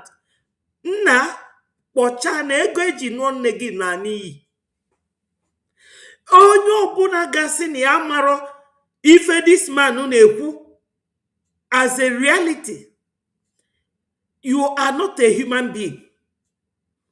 I don't know the kind of money any Mwafi Igbo ga na-achọ ịkpata with Biafra blood money. Blood money, I'm not interested. Etu unu na-ene m anya onwe m juru m afọ. Adị m ayọ ayịyọ. I'm not a beggar. I am a hardworking woman. Abia m obodo oyibo a di ime nwa m wee na-arụ ọrụ na-aga school, graduate, banyekwa mee another one, mesia nke awa mee the third one. So onye chekwana na ana m ayi ego my position. I'm not interested. I want Biafra to come. I'm not interested. Mwa, I'm not interested though. Achoro many position. I'm not fighting for position. I'm fighting for Biafra to come. I love this man for being honest. And shame on you if you are a born Biafran and you have to wait until this man will be the one to tell you the truth. If maybe all of you, G Biafra na pego, go and check all my platforms so when I'm getting monetized. I'm not interested. All blood money. Achorom. Obulugodu namcho. Mweti aga metinye na fundraising. Ka Biafra webia. I want Biafra today. So that I will go home. Onwere ife muta n'obodo Igbo, I will teach my people. Enwerome onye sigi na munwa na chop position to fiakwa. Ịchọta position, ịchọta trouble. Because na ndị ojii enwere ụbụrụ. Some of us, not all. Some of us enwere brain and they are always displaying it. Keki gesi we bia in a place. Asigi na onye abụ onye isi. You don't want to follow onye isi. Each of you make your own. In what sense? These people, they are very intelligent. From the way Chris Arnold talked, I began to think, what is going on? It means Nandi and I watch everything we do. The man said, you are now on a plateau. You cannot continue your infight. Who will be the leader instead of moving forward? That's what Chris Arnold told the Mumus. Onye nke agwabaga ikita. That all na Nigeria actually addressed the genocide, that the genocide continues. So, my people, all naturally is of Biafra. Will beginning and a more getting a Biafra. I mean, which one are you? Others are watching you. They are watching what you're doing. The mannerism, the characteristics, your behavior, your conduct, they are watching it. Even if you are pretending, let me tell you about pretense. When you are pretending, doing something, it won't last. Pretense doesn't last. Or mafia, it goes in the kind of person able. You can pretend now, pretend next, pretend the other next, the third one or the fourth one. Now, you can't pretend for too long because this dispensation, this generation, people are smarter than anybody else. We will know what is in your brain. Because somebody was asking that, who was it? Okay, it was Ty Bonage. They asked him something. He said that, okay, it was our information minister. He asked this man, what is the secret? How does he do it? Because I have watched this video before. He said it's not about what goes on. It's about reality. When something is happening, the way Nigeria is going now, Nigeria is already dead. The only thing remaining is the obituary of Nigeria to be celebrated. The obituary. And is here Nigeria, finally. Then other nations will start springing up. Nigeria, it only takes even a blind man can see that Nigeria is dead and gone. They are dead. Nigeria is living on its past glory. So when our information minister asked him, anything you predict happens, how do you know about it? He said that it is not about procrastination or about wishful thinking, it's about reality. And that is true. It is all about reality. What you know that is going to happen. So when we are dealing with people like this, you will know that they are watching you. And you should know it. And mind your conduct. The way you conduct yourself. Let me tell you about conduct. It is in the Bible, Psalm 50, verse 23. Our Lord Jesus Christ told us, the way you conduct yourself in order will make me to show you salvation of God. So conduct, it goes a long way. It goes a long way. I don't care. I never sure they not anybody. Whether you like me or you don't like me, whether you hate me or you don't hate me, I don't care. What I want is Biafra. And if you can bring it, let me see it. Let me see it. Oburo, ego aburo everything. Ego dimma, but muwa mekwe ke ego lafum. Afugo m ego. Alugo m olu ebe ego si agaga. Fuari ego. So, when you feel all these things, say, oh, nonsense come to me. I'm telling you the truth. Etolu m ogo nwanyị. Unu je jụọ ndị from na Finland. Etopulu m ogo nwanyị. Onwe m julu m afọ. I'm not a beggar and I can never beg. Beg who? I'm not interested. What I want is Biafra. Nigeria is this country that does not know that it cannot work. Nobody, everybody is dying. People are losing their children every day. A mother in Edo lost 2 of her sons within a twinkle of an eye. For how long are we going to continue with this? For how long? In Europe, there are 44 nations. Why are they like that? So that they can manage themselves. So that they can rule their people. In Finland, there are only 5.5 million. When I went to Finland, I was just like this. Finland is not even up to Enugu State or Anambra State. Just like that, you will go Finland round. Then Nigeria is 300 million. How can they rule themselves? It's the way people don't think. And that's why Oyibo people disrespect you people. Because when you talk, they will just see that you are so empty. So empty. You will come with big title. I am professor this. I am professor that. When people will be waiting for you to act like a well-educated person, you will mess up. Some of them in Nigeria there, they go with forged certificate, including the president of Nigeria.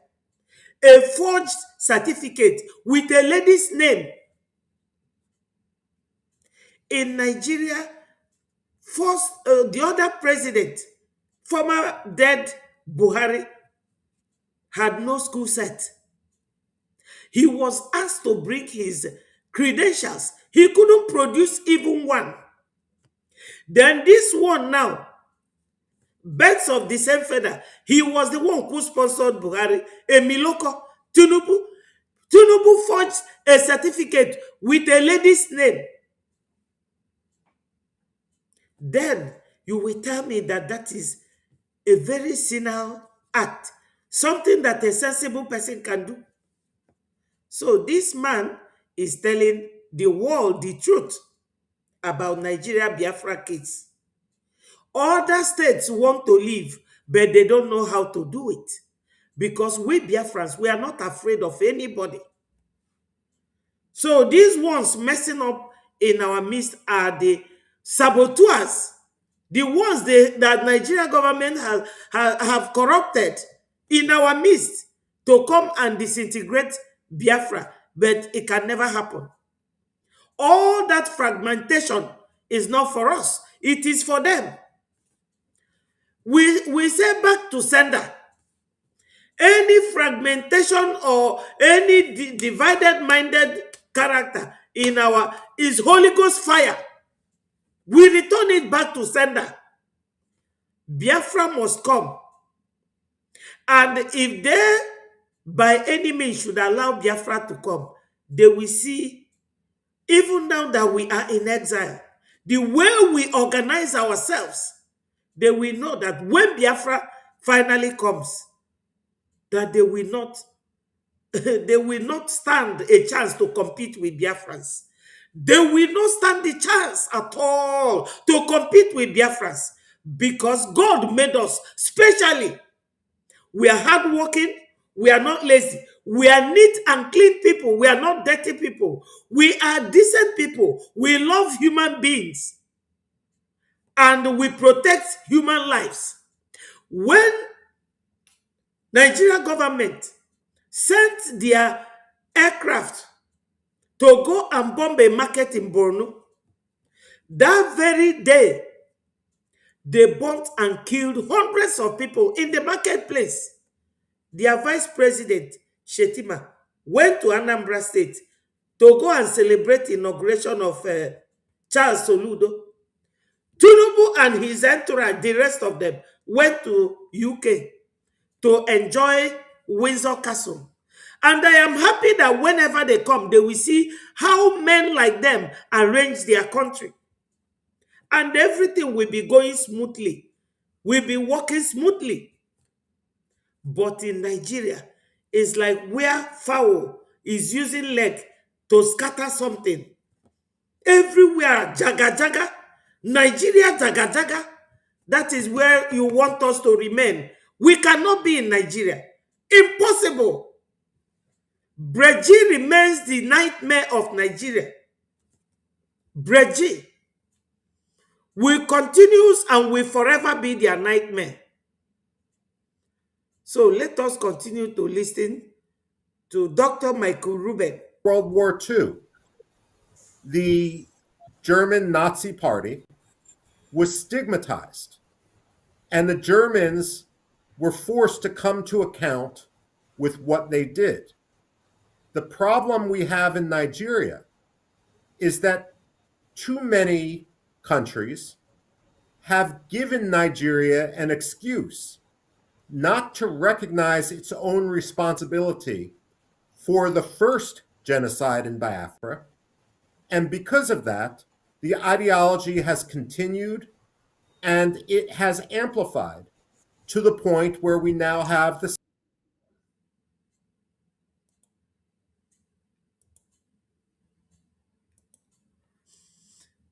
Biafrans, are you all getting this?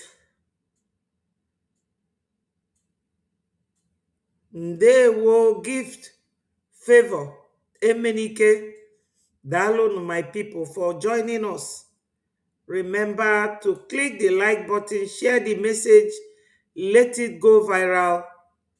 And my people, subscribe to Betty4 TV if you haven't.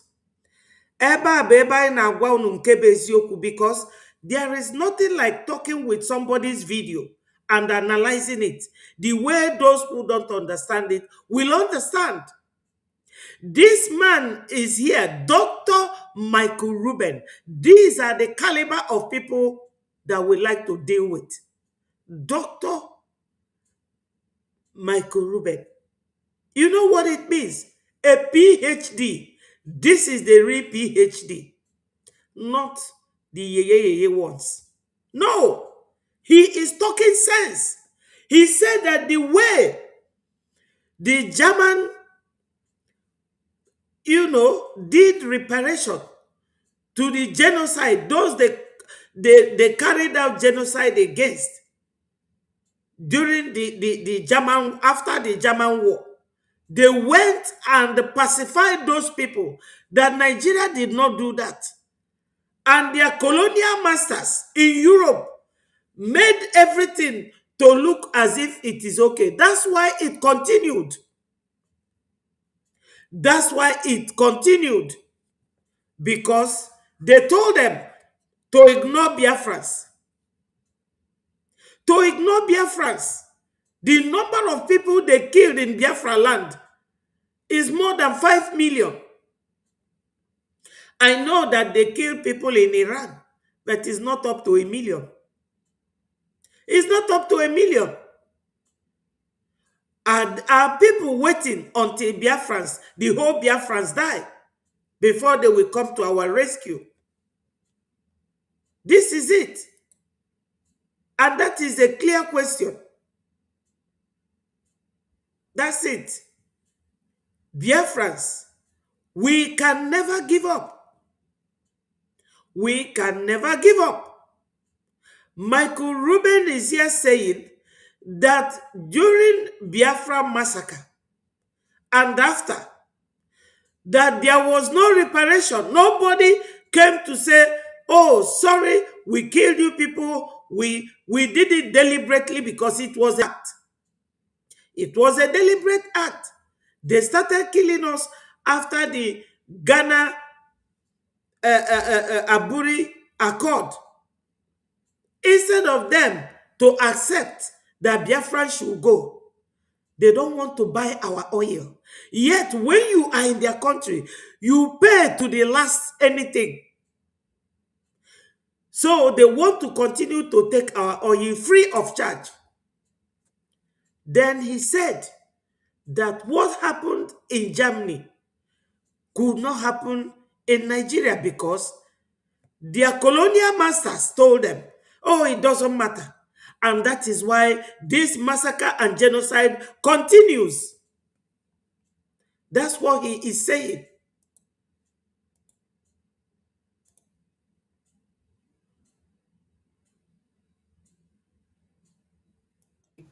Form a few years ago. It's not simply the product of a diaspora community meeting in Finland. The fact of the matter is, Biafra has always existed, and we can go back to the 18th century, if not before. Shameful, especially because he used his own father-in-law's experience in the Holocaust as part of his claim to moral standing when he became Secretary of State. The fact of the matter is, there will not be peace in Nigeria until Biafra is free. Exactly. He nailed it. There can never be peace in Nigeria until Biafrans are free. We are not.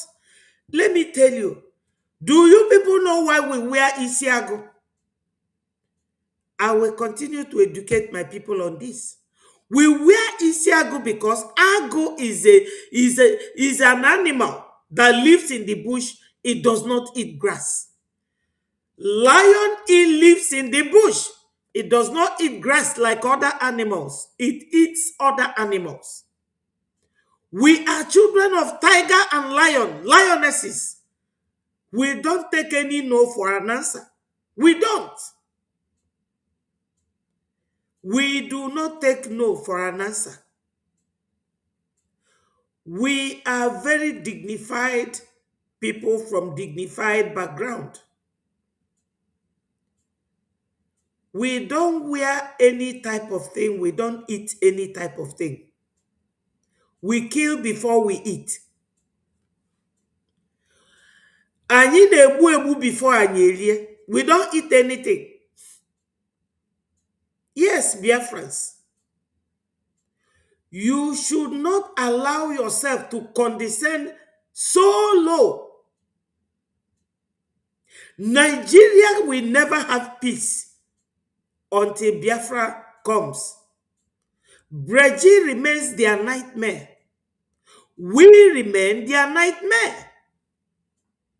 And nobody can tell us otherwise, because we are not going to take it. We are not going to accept it. Nigeria should be at least 10 nations for peace to reign. Do you people know that Hausa people cannot protest? Because they told them it is haram to protest. And for Mazi Nnamdi Kanu to create ESN and arm them, it was too daring to them. That was why they took him to Sokoto, to discipline him. Tinubu said, you have to hold Onyendu Mazi Nnamdi Kanu so that I can have a peaceful reign. Then you have to go and hold Simon Ekpa. And they used some of us. This is the way it is all over the world. Right now, people of Ukraine are fighting within themselves because some of them say that Russians are their brothers. Some are against Zelensky. Some are in favor of what Zelensky is saying. The same thing in Palestine. Some of them say, Israel, we have our brothers there. Some say, no, we have to leave Israel and we don't have to keep getting nonsense from Israel. It is all over the world, so I can understand it.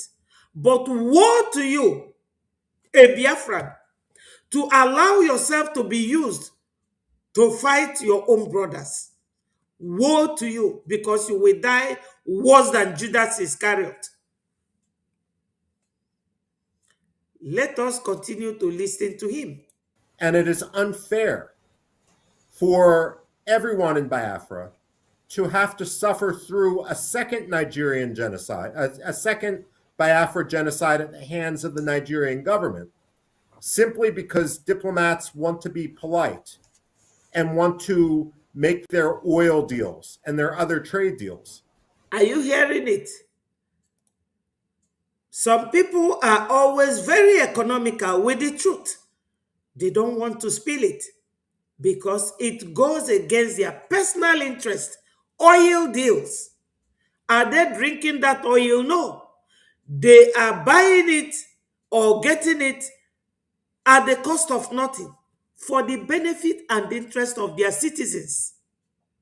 While Biafrans, the real owners, are being massacred, then within our movement, our fight for freedom, some idiots will still come there to mess what we are doing up. Your intrusion shall not be endured. We will not accept that. We will not. That's why I told you that we are children of lion and tiger. That's why we wear it on our clothes. They call it Ishiago dress. We do not eat from the ground. We eat on top of the table, a golden table for that matter. They don't know who we are. We are not those people that are cowards. We are not cowards, not at all. We are not associated with that kind of traits. So, Biafrans, go to our website, www.biafrarepublicgovernment.org, and donate, and support what we are doing. Because everything we are doing here is for the progress of our freedom, the progress of our land, being free from Nigeria aggression, from Nigeria massacre and murder, from our women being abused sexually. This is it. Biafrans, enough is enough. Those of you, if you don't know anything, if you don't know anything, ask questions. Ask questions and stop messing up with our freedom. Our freedom is not for sale. It is not for sale. And it's not a laughing matter either. Stop making mockery of what we are doing. Or we will just call the spirits and they will descend on you. They will descend on you.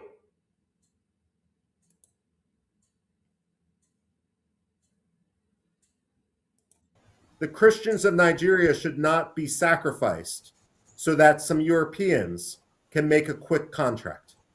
Have you heard that? The Biafran Christians should not be sacrificed for the Europeans. My people, I can tell you that America have no country in Africa that they colonized. Only Europe, Germany, France, United Kingdom, Spain, this, that. To the extent that in that 1920-something or 1940-something, when they came, that Britain and France were fighting over Cameroon. That time, Nigeria was ruling Cameroon. Cameroon was under Nigeria. And they have to go back to Berlin on the dividing table. And they have Anglo-Cameroonians and Francophone Cameroonians. They divided Africans like cake on the table. Some Cameroonians speak English. Some speak French. And you will think of what is happening to Mali today. Who is causing it? That is Emmanuel Macron. Because he's not happy. And his people are not happy with him either. We Africans, unfortunately, we are the meat that the Europeans share. When they are not in Africa, destroying Africa, the fabric of our society, they will not be happy. They will not be happy. Africans rise up. African leaders are all puppets. Not even a single one. Apart from Traore and the Niger and the Mali military men. Apart from those, the rest are puppets. And that was why somebody like Tinubu, 7th of December, carried his dirty aircraft to go to Benin Republic to go and serve the Benin president. Who did that? Emmanuel Macron. Nigeria is the only country that all the European nations are ruling. Finland rules Nigeria. Finland is only 5.5 million, but they rule Nigeria. That's how they got to imprison our former prime minister. Spain rules Nigeria. Germany rules Nigeria. France rules Nigeria. UK rules Nigeria. Hopeless country. Nigeria is like an expired drug. Ndibaye na so broken is that broken bottle have no mequatarism. Nigeria could go. You cannot repair it. The only repairs that awaits Nigeria, that is fit for Nigeria, is for many nations to spring up, like Biafra. Unu chenandi Yoruba da chopopo.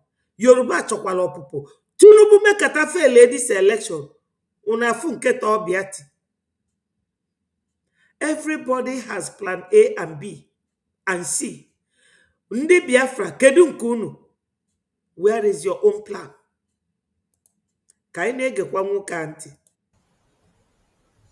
Thank you very much, Doctor.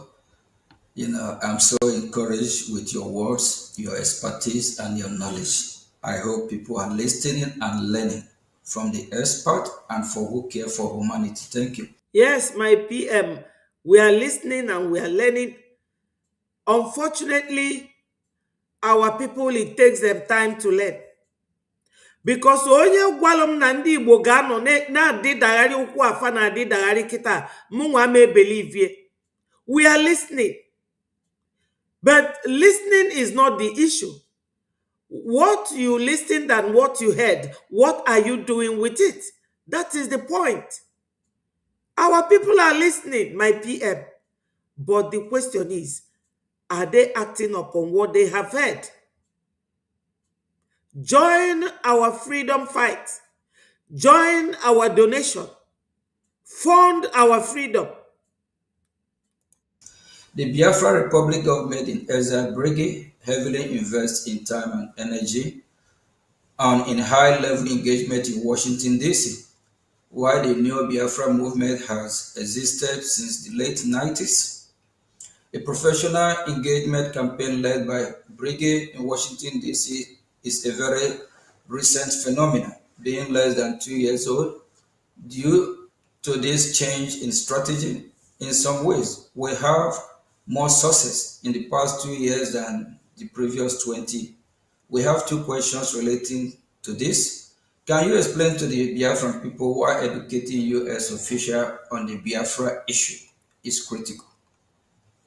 Well, first of all, what you say is absolutely true. I personally, of course, am not Biafran, and so I'm not going to comment on internal Biafran politics. What I would say, however, is that whatever one's political belief as a Biafran, the most important thing is education of people outside Biafra, of people outside Nigeria, to understand the Biafran cause.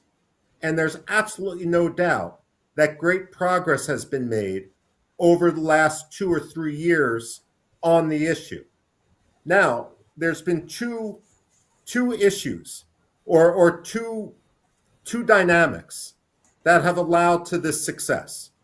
The first is the lobbying campaign that the Biafran community in exile has undertaken in Washington. You have made people aware. You don't need to spin. You don't need to create facts. All you need to do is educate. Because unfortunately, the Nigerian government is creating the facts with its own perpetuation of genocide in Biafra. Frankly, however, the Biafran community has also become lucky in Washington simply because of the sheer incompetence of the Nigerian embassy. The fact of the matter is, there is not an embassy more lazy in Washington, D.C. than the Nigerian embassy. Are you people hearing that? My people, are you understanding the question of our Prime Minister? Our Prime Minister asked him if he can tell Biafrans in his own words, from his own observation, the progress that Biafrans have made in Washington, D.C. so far. And in his words, he said that it is our duty to educate. When you are educating someone, my people, you most of the time educate people with example. You educate people with what has happened in relation to what you are doing and how you want them to do it, and telling them what progress you want to make or the progress you have already made. Now, Biafrans, for those of you, somebody called me yesterday and he was searching for where this program is taking place. I told him it is taking place on Voice of Biafra, that our PM is there. with our information minister and Dr. Michael Rubin. And he said to me, oh, our PM Oputala. I said, which one are you talking about? I said, no. Which PM do you mean? He said, Mazi Simon Ekpa. I said, no. Mazi Simon Ekpa Putabe. Or our Prime Minister, Mazi Ogenkere. And he said to me, oh, is Mazi Ogenkere now the Prime Minister? So I said to him, have you not been reading all the programs I've been sending you? Are you not with us? He said, oh, I'm with you, I'm with you. I said, really? You are with me? And you don't know who your Prime Minister is currently? My people, do you know that when Khomeini or Ayatollah of Iran was killed, today, after 3 days, they had a new leader. But our former Prime Minister was arrested on the 17th of December 2024. And sometimes, I think 14th June last year, we elected a new Prime Minister. In accordance, or maybe not in accordance, but I believe that it is in accordance with our charter. Because our charter said that, I think in section 2, subsection 34 or 30 or 3, I am no longer correct the exact section, that when your leader is incommunicado, after 3 months, you should elect a new one. That is what somebody should go and tell Van Van Vam and Dinkiru and Imam Madabo and the rest of them. These people are watching us. When you listen to that Mike Arnold very interview with them, you will understand that these people, they watch. They watch everything we say and everything we do. Before they will recognize you, they must, they will scrutinize you like no other. In a chronological order. They will not leave any stone unturned. So they watch. When our PM said this, he said, I cannot, because I'm not a Biafran, internal Biafran person, that he does not include our internal politics. But he is talking on, the whole scenario between Nigeria and Biafra. You all know that this man, he is a scholar, an American fellow, a PhD. He is well read. He chooses his words. He doesn't mix it so that you cannot hold him on anything. But American government listens to people like this. Every government, they know him. He is not a cheap man. I am still waiting for that platform that invited Mike Arnold to invite this one and let him come and answer them. I'm waiting. So he said that it is our duty to educate our people. Educate our people. And when Michael Arnold was explaining to Madam Nkiru, the barrister, he said to her that on this plateau where you people are now, that somebody has to take you on a higher level. Because if you remain on this plateau, you will not move forward. And that is a word of wisdom to a novice, to someone who lack knowledge. Someone who lack knowledge need to be educated, and it should get right into your teen score. That when you are dealing with Americans, you better be wise. Americans, you don't push them around. They know what they want and they go for it. This man here does he talk like a man who is scared? He says it the way it is. And that is why we are analytically going through them, one after the other. Biafra is not a joke. It's not a child's play. Neither is it a moonlight play. If you think that Biafra is just shallow, it will swallow you. If I name maybe if a monya in a chola jaboke mo, Biafra is not is not a child's play. Anya de gweba. Anya biare gwegu. We want our people have lost lives. Ọbala ụmụnne anyị nwoke na nwanyị na ụmụaka na okenye abago n'ife a. You don't joke. He said that it is for us to educate our people. Educate your people. Oh, we be classical examples. One being the good thing that Biafrans have done. That we have a lobbyist that represents us in Washington, D.C. And that every other embassy are doing what they're supposed to do. But Nigeria is the laziest. Do you know that they don't have embassy in America? A whole nation. Nigeria nwere embassy in America. Jee na Nigeria embassy na UK. Ebeni ne mamilianesi. Dead, rotten roofs, ceiling na UK. Ceiling na dakposia. Maka no ndi Fulani no de. Ndi na-ebi n'ofia. Fulanis are nomadic in nature. They live in the bush. So when you get a beautiful building in the UK and give it to them as an embassy, go there, everything is messed up. If you come to the toilet, urine, water everywhere on the floor.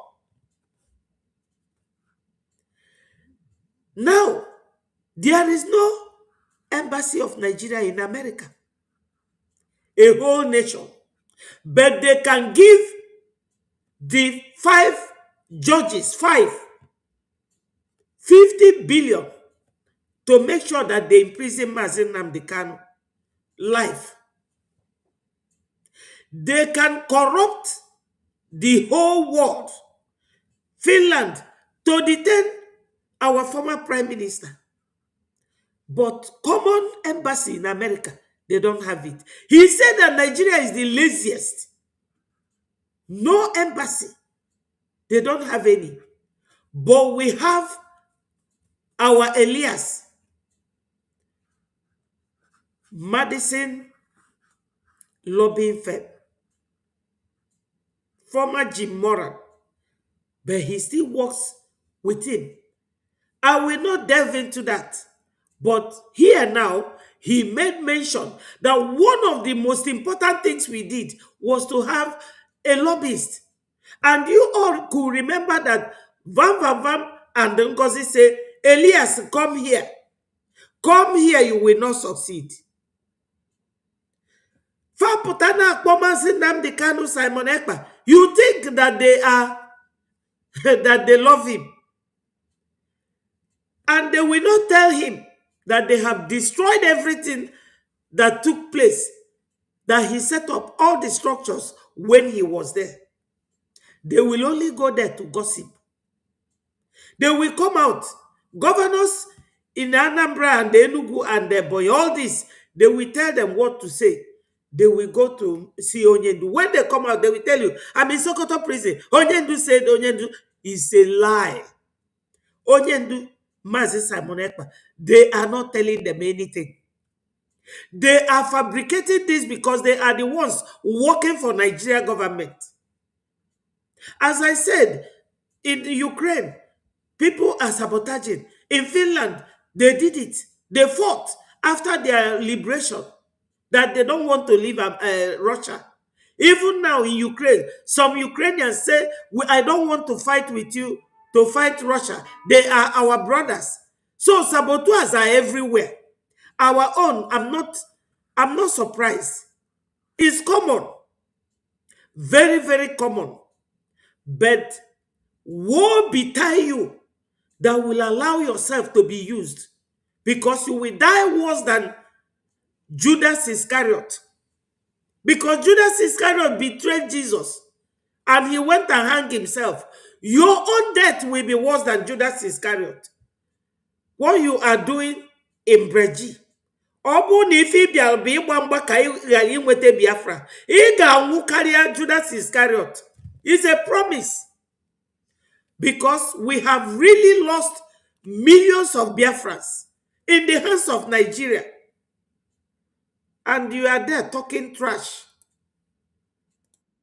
Even when I talk to State Department officials who do not necessarily agree with the idea of an independent Biafran state, they will acknowledge that the reason why the Biafran cause has sunk such deep roots now in Washington, D.C., is not only because of the lobbying efforts, but also because the Nigerian government has not managed to contradict or explain any of the assertions made by the Biafran community or its own Nigerian actions.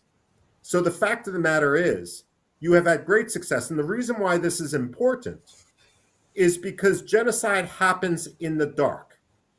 When you shine a light on the slaughter of Christians in villages and towns in Biafra, then their deaths are not in vain. There is accountability. We can look at any number of episodes. Kosovo in 1999 with Bill Clinton, or more recently, the military action in Iran. And we can recognize the importance of understanding how the slaughter of a country's own people led to intervention. And so, in the case of Nigeria, while no one is talking about intervention right now, the fact of the matter is people are talking about sanctions against Nigeria. And frankly, the Biafran case for independence is going to become even more important as an element of U.S. national security, as a U.S. interest. If the government in Mali falls, then we are going to refocus on the problem of jihadism, of Al-Qaeda, of Islamic extremism, of the Islamic State in West Africa. And while, of course, Mali and Nigeria do not share a direct border, the fact of the matter is that if Mali becomes a safe haven for Al-Qaeda, Nigeria is going to be its target. And if the Nigerian government is as incompetent and as permeated by Islamists as we've seen over the last several years, then the United States, not for reasons directly of religious freedom, but for reasons of stability and security in West Africa, will have absolutely no reason, no choice, but to recognize the state of Biafra as an independent country. My people, I hope this one sank in very well. The way he addresses issues is fantastic. He uses one example to address many others. Now, he was talking about murder happens in the dark. And when you shine light to it, you will see a lot of massacre. And that is exactly what goes on in Nigeria. All the genocide, everything that is going on in Nigeria, nobody is talking about it.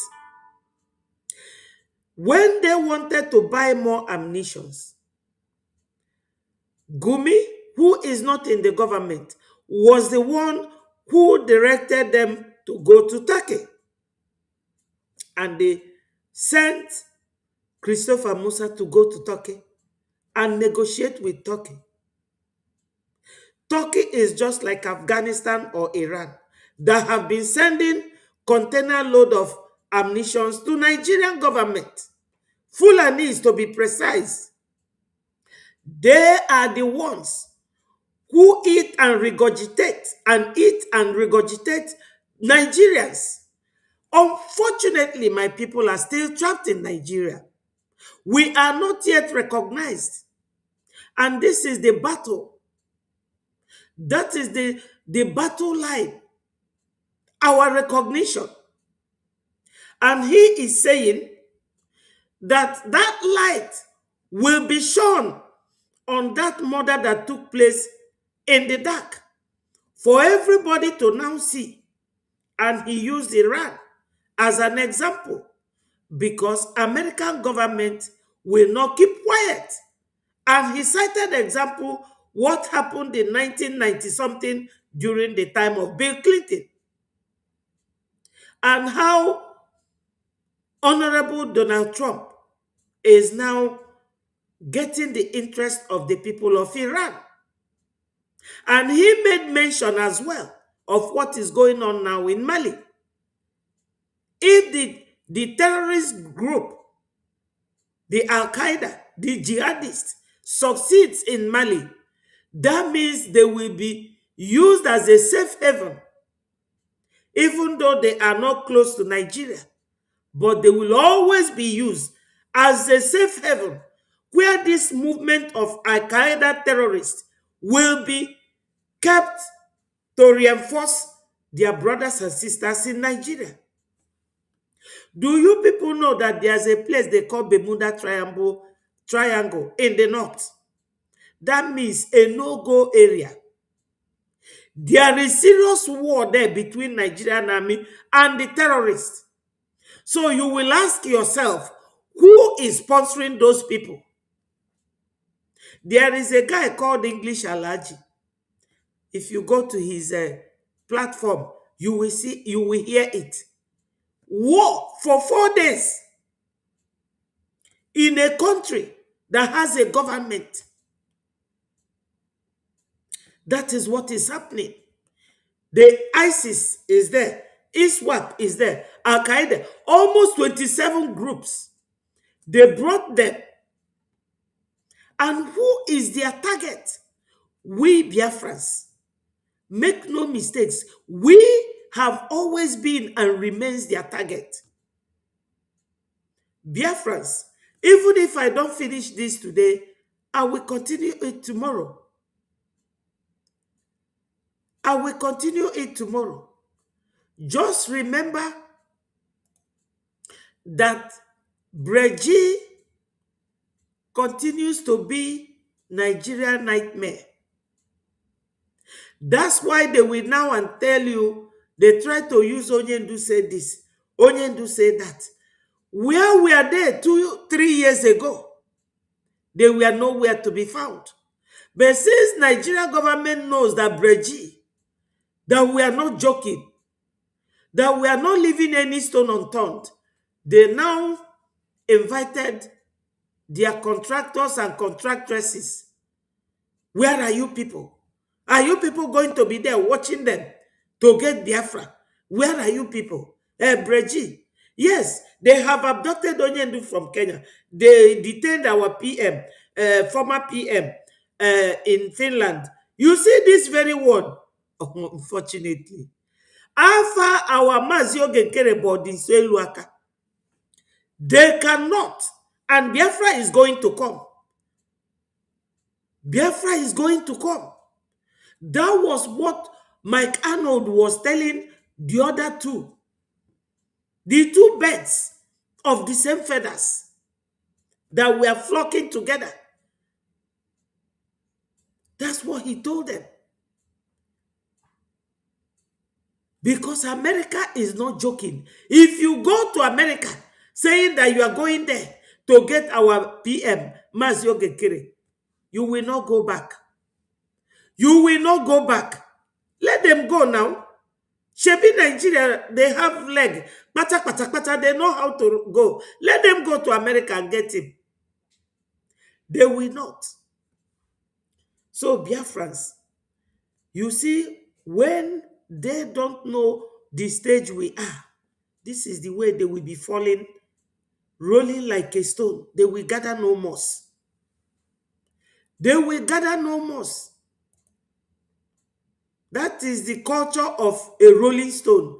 They gather no moss. Biafra is coming.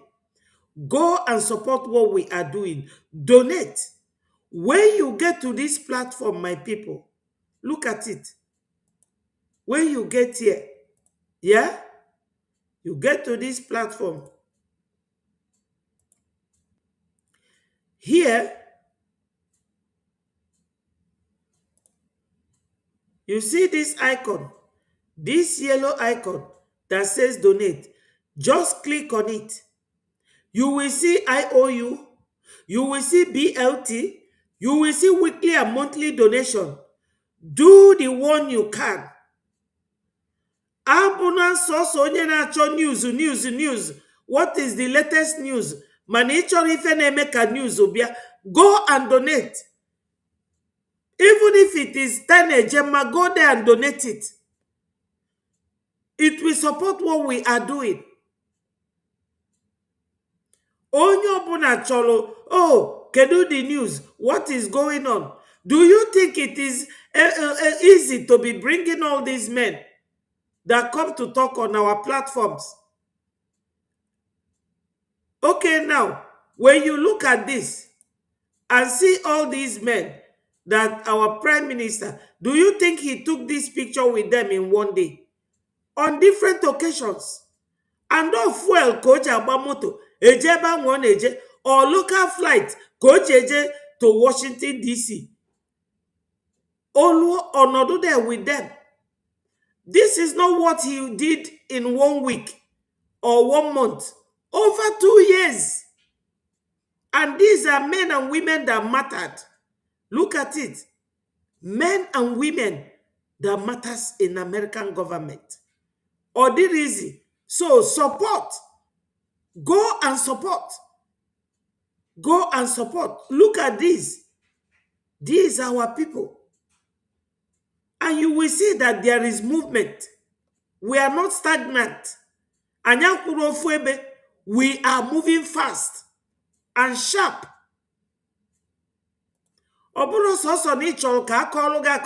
What is the news? What are you doing to support? Go and support. Wow. Thank you very much.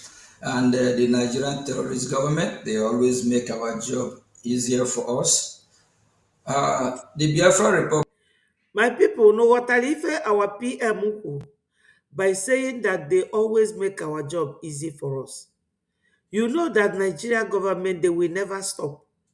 Every time they will expose themselves. They continue to expose themselves. And the more they expose themselves, the more the world see that they are of no good.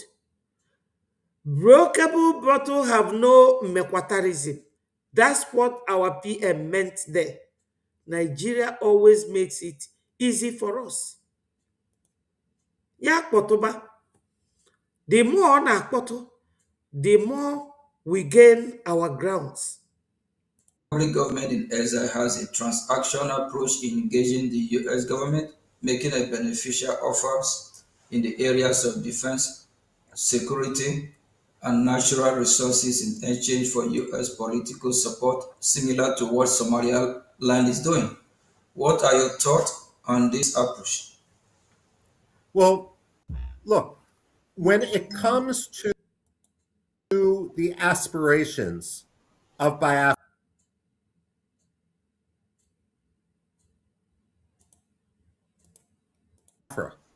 just like when it comes to the aspirations of Somaliland, another country which had suffered genocide, in this case at the hands of dictator Siad Barre, who, by the way, after he was overthrown, was granted asylum by the government of Nigeria, a fellow genocidaire government.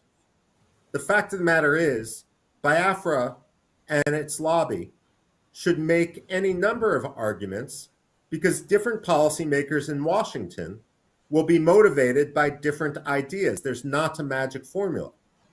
Personally, the morality of the Biafran cause matters to me. To the evangelical Christian community, solidarity matters, the protection of Christians. But you're absolutely right, Mr. Prime Minister. And Biafra has a lot to offer. And the point is that Biafra needs to do what is in Biafran interests. It needs to have a symbiotic relationship with the United States. And if that means a military base for the strategic Gulf of Guinea, if that means energy deals with American companies, that's fine. The fact of the matter is, we should be supporting you for practical, realpolitik reasons. We should be supporting you for moral reasons. We should be supporting you for security reasons. All of them go together in a way that is beneficial to both countries. Why he's making this comment the way he made it is because Biafra, let me show you. If you go here, if you get down here, where it says People's Dailies, this is our website, and you come here, you see this Breji in talks with US government over deal, makes offer public. You click on it.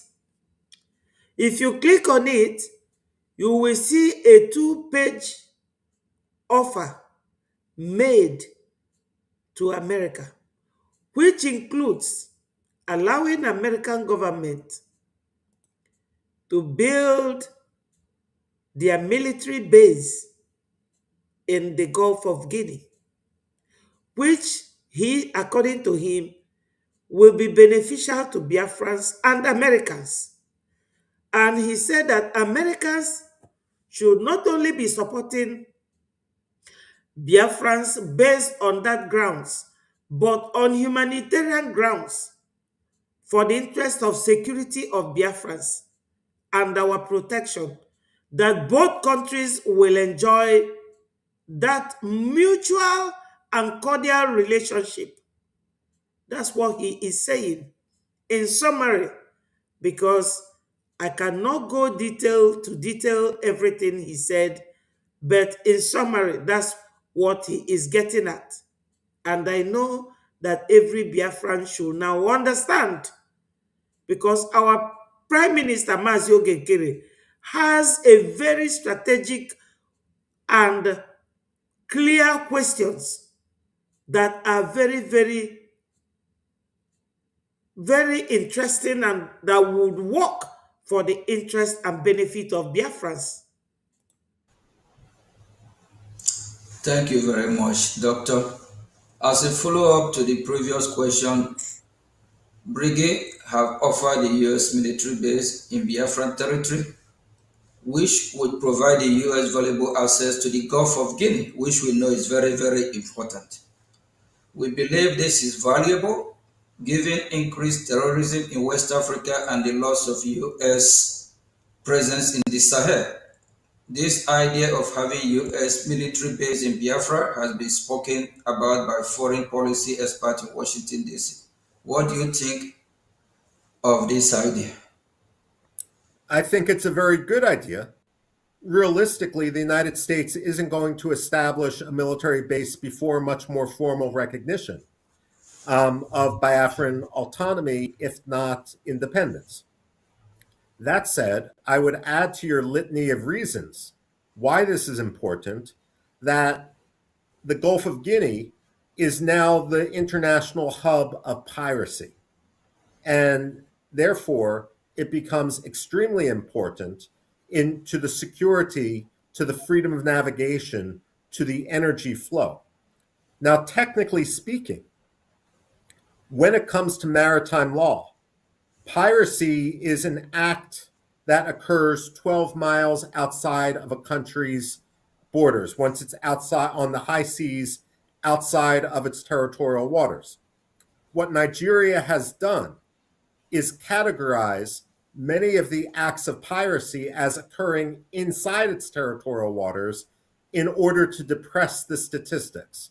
But the fact of the matter is, Nigeria, number one, is dishonest with regard to its security. It's become a major source of instability in the region. And at the same time, Biafra has the resources which Nigeria wants to loot. The dynamic which the United States has to be very careful about is this. We've seen, for example, in both Pakistan and to a lesser extent Egypt, governments demanding that the United States assist them with defeating extremists. And in a way, it's a dynamic of extortion. Pakistan supports the Taliban, for example, and then demands that the United States gives it security assistance to defeat the Taliban. But it's never going to defeat the Taliban because it wants the billions of dollars in American security assistance. What the Nigerian government wants to do is similar. It wants to, on one hand, promote and catalyze the Fulani militias and other Islamist extremists in the Middle Belt, in the North, and in Biafra. And it will say, you need to give us millions, billions of dollars for our military in order to defeat this threat. But it's like the arsonists saying, you need to give us millions of dollars, billions of dollars to put out a wildfire without admitting that they themselves started it. So what the United States needs to do, military base or not, is to call the bluff, the cynicism of Abuja. It needs to tell the Nigerians, we know what your game plan is, and we reject it. And the fact of the matter is, you have become a terror sponsor. You should be designated a state sponsor of terrorism. And we have concluded that the only way to protect the security and stability, as well as the Christian community, is to recognize Biafra. Yes, Biafrans, this one is well detailed. You all know that Gulf of Guinea is in Biafra, just like what they call Strait Hormuz in Iran, where all the world ship that carries oil passes through. I will not delve into that very one because I am not properly, I'm not knowledgeable. I have not, I have not been able to read through it about Gulf of Guinea to know all about it. But he says, nevertheless, that Gulf of Guinea is now being used by pirates. And who are these pirates? The terror groups that he believes that American government will call the bluff of the government in Abuja and make them understand that the genocide, the killing, the terrorism, the way they are terrorizing the region, that if they are not stopping, the only option is to recognize Biafra. Because I have often thought that it is a correct thing and clear thing for America to come out openly and be dealing with Biafrans. They will do that once Biafra is a recognized nation. But right now, Nigeria, like the Hercules, is still covering Biafrans because we are not yet a recognized nation. This is our struggle. this is still the snag, our pain. So, my people, we will all continue to pray that God will touch the president of the free world, President Donald Trump, to recognize Biafra before he leaves the office. And I believe in my own mind that God made it possible for him to come in and the Israeli to recognize Biafrans. Because once America recognizes Biafra, every other country will follow. All must continue to hail Biafra. They were my sister, best Biafra. I did not ignore you, my dear. I will call you later. I have something to tell you. Dalu, thank you for joining us. Thank you very much, Doctor. For years, the Nigerian government has used terrorism in the country as an excuse to ask for arms sale to Nigeria. Instead of using the weapon to fight Boko Haram, either the Nigerian government will use the weapon to engage in military action against the Biafrans, or provide those weapons to so-called reintegrated terrorists. Now, there is a shift towards direct U.S. counter-terrorism action in Nigeria, perhaps reflecting concern about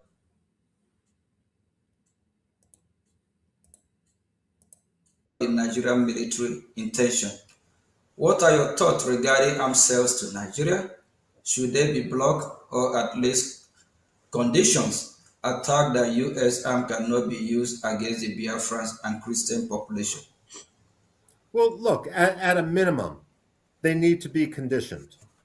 The fact of the matter is, however, that the Nigerian government probably wouldn't adhere to those conditions. Look, I mean, when push comes to shove, the Nigerian government needs to be held accountable for its own actions. And the Nigerian army has been shown not to be a reliable security force. What I would do is challenge the Nigerian government. I would demand that any weapon sales be preconditioned on the arrest, the trial, and the conviction of any Nigerian officer, any Nigerian soldier who has participated in human rights violations against the people of Biafra. And if the Nigerian government isn't serious enough about rooting out the corruption and the terrorism within its own armed forces, then Mr. Prime Minister, under no circumstances should they get a single weapon or salary assistance to their military, because it's clear that they're insincere and they're playing a double game. Thank you very much, Doctor. Can the Biafra military force, the Biafra Defense Force, Biafra Liberation Army be an alternative for U.S. in the area to the Nigerian military, similar to how the Kurds have been helpful to the U.S. in the Middle East? Should the U.S. military train and professionalize the Biafran force into a professional counter-terrorism force? We have proposed this to U.S. government for consideration. I would say that that is a good aspiration for the future. Realistically, until the United States recognizes the autonomy of Biafra, it's unlikely that you're going to get U.S. trainers descending into Biafra the way they have in Iraqi Kurdistan or more recently in Somaliland. But you're absolutely right. Biafra should have the ability to defend itself to the best of its ability, especially if its neighbor cannot be trusted and indeed is the main threat to its security. Now, Biafrans, you all heard the question that our Prime Minister asked. in relation to America military, training our own military. You all know about the Montevideo Convention, all the criteria that must be satisfied if you are fighting for freedom and you want to have your own nation. That was one of the major reasons why our first prime minister converted the ESN into Biafra Liberation Army, which will become Biafran Army when Biafra finally becomes a nation. That is number one. In the Montevideo Convention, there are at least 4 or 5 criteria that you must satisfy. You must satisfy them to become a nation. One being showing that you have military, showing that you have government, and many others. Now, as our Prime Minister asked, he said that it would have been a right thing to do, but Biafra autonomy has now become a nation, and the American government will not fall into that trap. Why? Because they are a country that obeys national and international law. Until America recognizes Biafra, American government cannot come out like that and start training our military. Otherwise, they will say that America is supporting terror or that they are supporting a nation that it will be in breach of international law. They are always careful. So when you are aligning with somebody, why don't you take a step to watch how that person behaves, how they conduct their own affairs, and use it as a guideline to how you will conduct your own affairs? I will not dabble into that because I'm not in the military. I'm not a military personnel. But the issue is that these are one of the packages involved in the Montevideo Convention of a nation that wants to be recognized as a nation. These are things, all the templates, all the structures that you have to lay down in order for you to be considered to being and becoming a nation. So he has carefully answered that.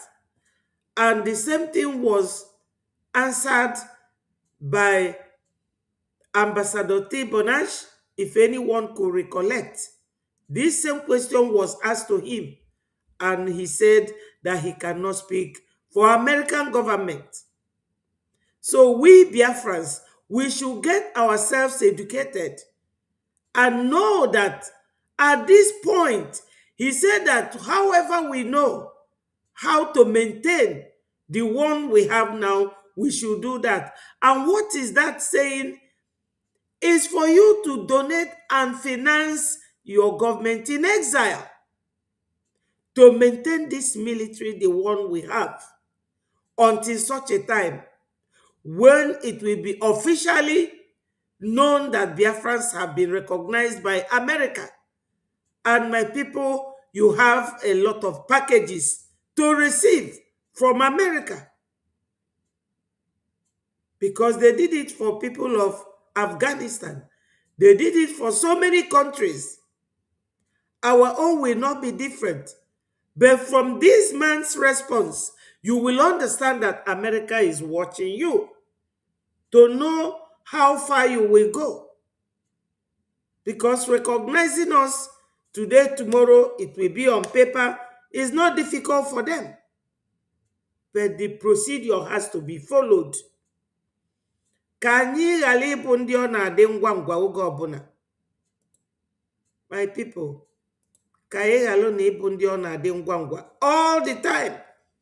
Maka na o nwere ụdị ọsịsọ ị ga na-eme ịgbafele ụzọ, you will miss your bearing. Unu mana plane okunie like this, or bịa na-aga through the bearing, or ga. Otonukwa. He made mention here that we should educate our people when he was talking about the lobbyists and the politics within Biafra politics. What we are doing now, we are politicking. It's politics, serious politics.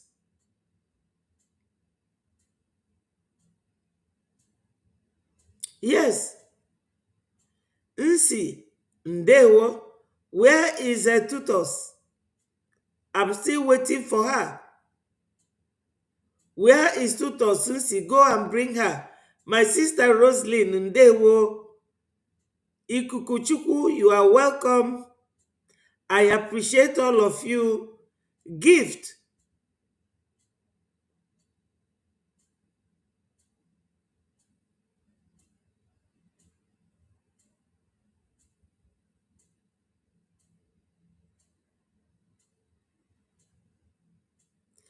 Uh-huh. 11 million, you see? Gift. Favor. You see it? 11 million. When we say 5 million, people will say it's not up to that. More than, even more than. Tell me who has time to count all the people that were unalive during the war? 11 million. Dalu so much. Dalu for corresponding with that factual figure. You see? Egbulu ndị be anyị gwogwo. Fa gbulu anyị gwogwo kwunu furu ndị a mbi na befa. Chukwu ga-akpọfa ọkụ. Fa je welu this machine na da interpret. Fa interpret ya ka fa mara ife m na Chukwu ga-akpọ ndị obodo ọkụ. Ọkwa ndị obodo a mbi. Ọgwụsịa na m enwere ike ịnaba anyị kịta. Alaikiri m obodo a mbi. Ọ bụrụ obodo a ka m chọrọ ịbịa. Ọ bụrụ obodo a. Oge m chọrọ ibi obodo oyibo. Nwanne m nwoke bi na Atlanta, Georgia. Onye mu visa. Nwetakwa American visa. Ada nne m bụ a nurse here. Wee sị na ma meje America. Na ada agụ ezigbo akwụkwọ na America. Mụ bịa obodo a. Ọ ife m ji wee fuo onwe m na nkirika obodo a. Ndị obodo a bụ ndị ọjọọ. Ọfa je kpọta ndị Russia. Well, that mistake ndị Igbo mee anyị nwa ma emekwu ya kịta. Anyị amemie kịta. Fa wee bịa gbuo ndị be anyị Oh, fa gburu our people oh. I love this man. Oda Taukwalo. Dr. Michael Rubin doesn't toy about with truth. He says it. He says it. And the American government listen to everything that he says. They have to recognize Biafra. We are overdue to be recognized by the people of the world. Overdue to be recognized. Thank you very much, Doctor. The government of Nigeria has relationship with U.S. adversaries, including the Islamic Republic of Iran. In fact, Nigeria at one point brought Iranian officials into the parts of Biafra which remained under government control last year. Nigeria is also trying to bring a Turkish military presence into the country. This is unacceptable to the Biafra Republic government in exile. We are eager to work with the U.S. to counter this malign influence. Should the U.S. also view supporting Biafra as combating malign foreign influences, such as from Iran? Yes, although, frankly, I see Turkey as a much greater threat right now. Turkey entered, for example, Somalia with the argument that it was going to bring peace and security to Somalia.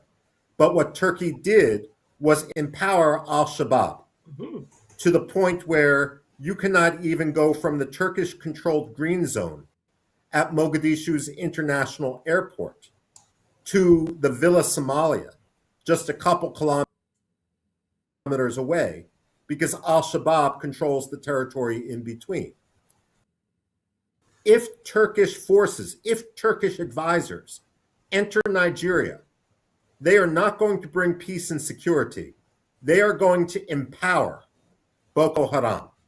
Their weaponry is going to end up with Boko Haram, and they are going to catalyze the slaughter of the Christians in Biafra. If Turkey cannot even acknowledge the Armenian genocide, how can you trust them with the lives of the Christians in Biafra? Yes, it is a clear message, very clear. Talking when they sent Christopher Musa, you see the way they use Christopher Musa and Biakono is at par or very close.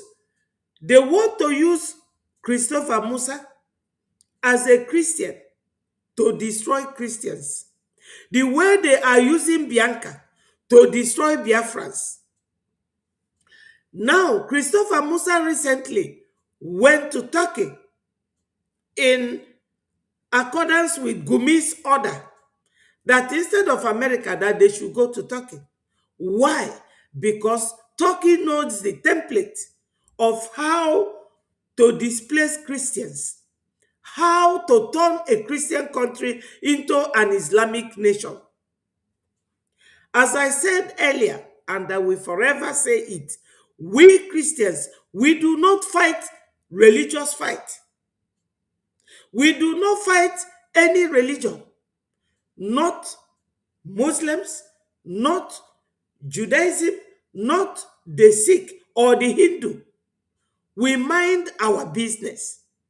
We don't fight anybody because religion is now being politicized because religion is not made by God. Man-made religion. But religious groups should or is expected to respect themselves in the name of God.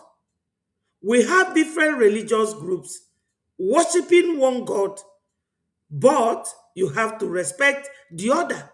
But the Islamic group, they don't ever stop evangelizing. They don't. They continue to evangelize in a very brutal and gruesome way called jihad.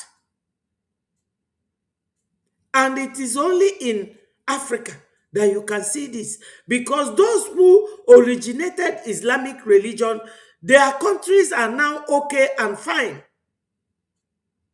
And they have become world attraction centers and tourist centers like Dubai. You can go to Dubai, you will see anything, you will see everything. You cannot see them fighting jihad. Not anymore. But it is only in Africa where human lives are not appreciated, where nobody respects anything. And he has said it here that Turkish, their relationship with Nigeria will be a toxic one on the side of the Christians. So America has now gotten the gist. They now know. Our prime minister has now presented it to this American nobleman, Dr. Michael Rubin, and allowing Turkey to come into Nigeria is like the final bus stop for Christianity. Because Turkey used to be a Christian country. But because they know what the way they eliminate and silence Christians, that's why Gumi recommended that they should go to Turkey. You all know when Tinubu went there and was falling like a football. This is it, Biafrans. So this man I appreciate him so much. I love him so much. I saw him first time in Finland 2024 when he came and spoke through a screen. I fell in love with the way he spoke. Thank you very much, Doctor. And I believe that every finger is pointed to Nigerian government or as a regime, as Iranian regime. So Nigeria is Iranian part two. So they share the same ideology. Yes. So arming the or supporting the Nigerian military is actually supporting terrorism against the Biafran Christians and even the Nigerian Christians. Thank you very much. In addition to the United States, which sovereign state do you think Biafra should cultivate relationship with? For example, Biafra has a historical relationship with Israel, and Israel is currently a natural ally for us. Look, ultimately, who recognizes Biafra and who Biafra recognizes is an issue of strategy. Certainly, Israel makes sense, but look, I mean, the fact of the matter is, African countries should support the Biafran cause as well, because Nigeria is simply a colonial empire. Now I have to stop that there. He made mention of something that I have always thought about, that African leaders, none of them could stand up to condemn what Tinubu is doing. Tinubu and Shetima, what they are doing against Christians, against their own citizens. How can you be a leader? It's like you kicking a newborn baby that is defenseless, a newborn baby that cannot even sit down or stand up to fight you back, and you'll be busy kicking that baby. And these Fulanis, they do it. 1960 in the north, they killed a Biafran woman, a woman that was pregnant. They caught that woman, brought out her baby, and they unalived both of them. Ndị be anyị unu ma na Facebook na YouTube, ọ bụrụ ife niile ka ị ga-ekwu na free. Fe wetuo your platform, and achọrọ m kafa wetuo this platform because esi m ebe a egosi ndị be anyị ife fa tosiri ịma. Unu afụghị? This is it. We're supposed to have African leaders coming to recognize Biafra. Burundi is in Africa. Ask me the population of Burundi, 30 million. 30 million. We are over 70 million. Why are we not going to be recognized by any African region or African nation? That's what he's saying. I told you that this man, he speaks my mind at all times. Under the guise of being an independent African state. The fact of the matter is, the way Nigeria has acted disqualifies it from the full recognition of the African Union and all of the member states. If I were Biafran, I would look at other states in the region that perhaps have reason to understand the threat which Biafra has been under. Somaliland as a victim of genocide. The Namibians were also victims of genocide. In the future, one might look at countries that have had difficulties between sectarian communities, like the Central African republics. And who knows, maybe in the future, big heavyweights in the region, like Ethiopia or South Africa, will understand that their future and their interests lies with the creation of Biafra rather than tying themselves to a country like Nigeria. The way I think about Nigeria is this: it's almost as if someone breaks into a fancy automobile and instead of stealing the sound system on the automobile, takes the dead carcass of a cat from the back seat. Nigeria today is like that dead carcass of a cat, and no one wants to have to rely on it. I mean, Biafra is the country of the future. Biafra is the country of the future. He described Nigeria like a dead rat, the carcass of a rat. We need other African nations during the war. I think Gabon, Tanzania recognized Biafra. So Biafrans are going to stretch out hand of recognition or for recognition towards those African nations for our recognition. We only need 5 countries. If we could get 3 or 2, like we had during the war from any African nation and Israel and America, we are good to go, my people. It will be a done deal. A done deal.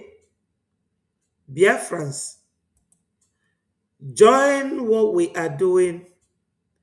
Donate towards our financing of Biafra Republic government in exile.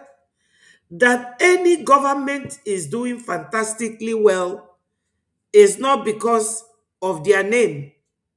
It's not because they are beautiful people. It's not because of the fertility of their land. It's because of the finance. Funding. We need funding. We cannot leave this for one person. No, my people. One person cannot do this. That's why we are many. Join and support what we are doing. For those of you who keep going from one of our leaders to the other, stop it. That will not get us Biafra. Everything that Dr. Rubin have said is what will get us Biafra. Work strategically towards getting Biafra. Please, my people. Please, my people.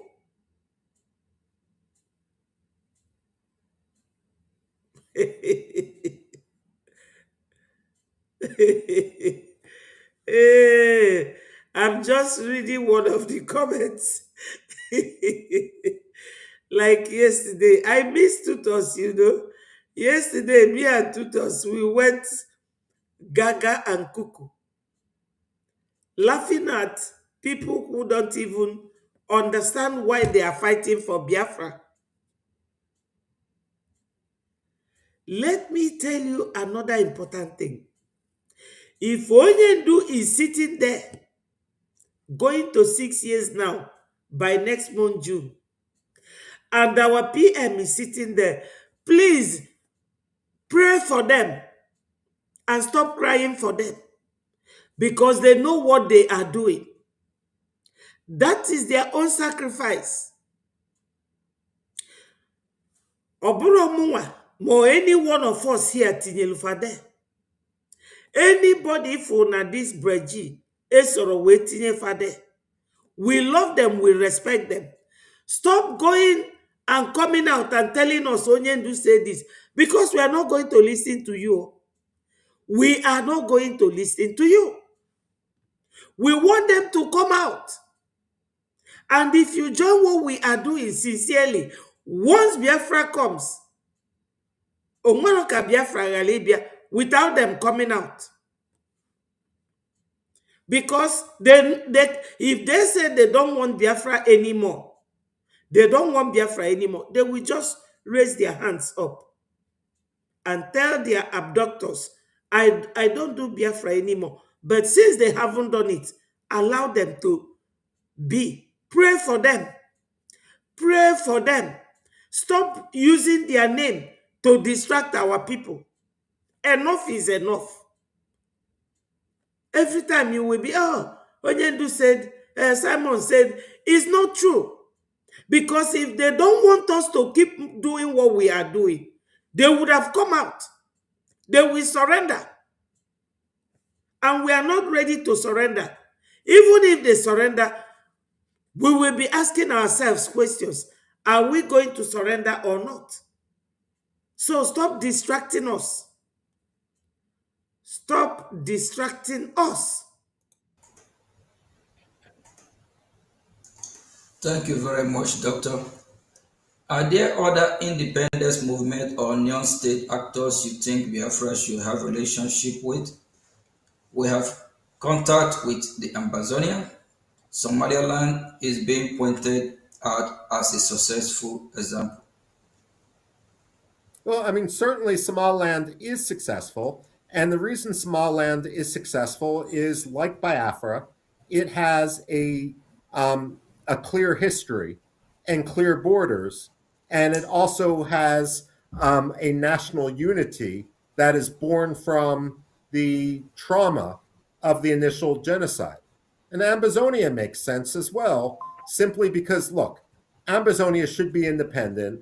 Cameroon had its opportunity and it failed in its compact, much like Mogadishu, Somalia, failed to uphold its contract. And when you fail to uphold your contract, the contract is violated and then you can go in the other direction. So when it comes to Ambazonia, I mean, absolutely, they have every right to be independent. And frankly, their national history is going to be tied to Biafra's and vice versa. And it makes sense if both countries support each other as they struggle for independence. I mean, it's the English expression. The whole is greater than the sum of the parts. Do you have a final message to Biafra people? And Biafran people love you so much. You have been in their midst several times, and they appreciate you being on VOB on Politic Insight today. What is the final message you have for Biafran people? Thank you. Look, my final message is this.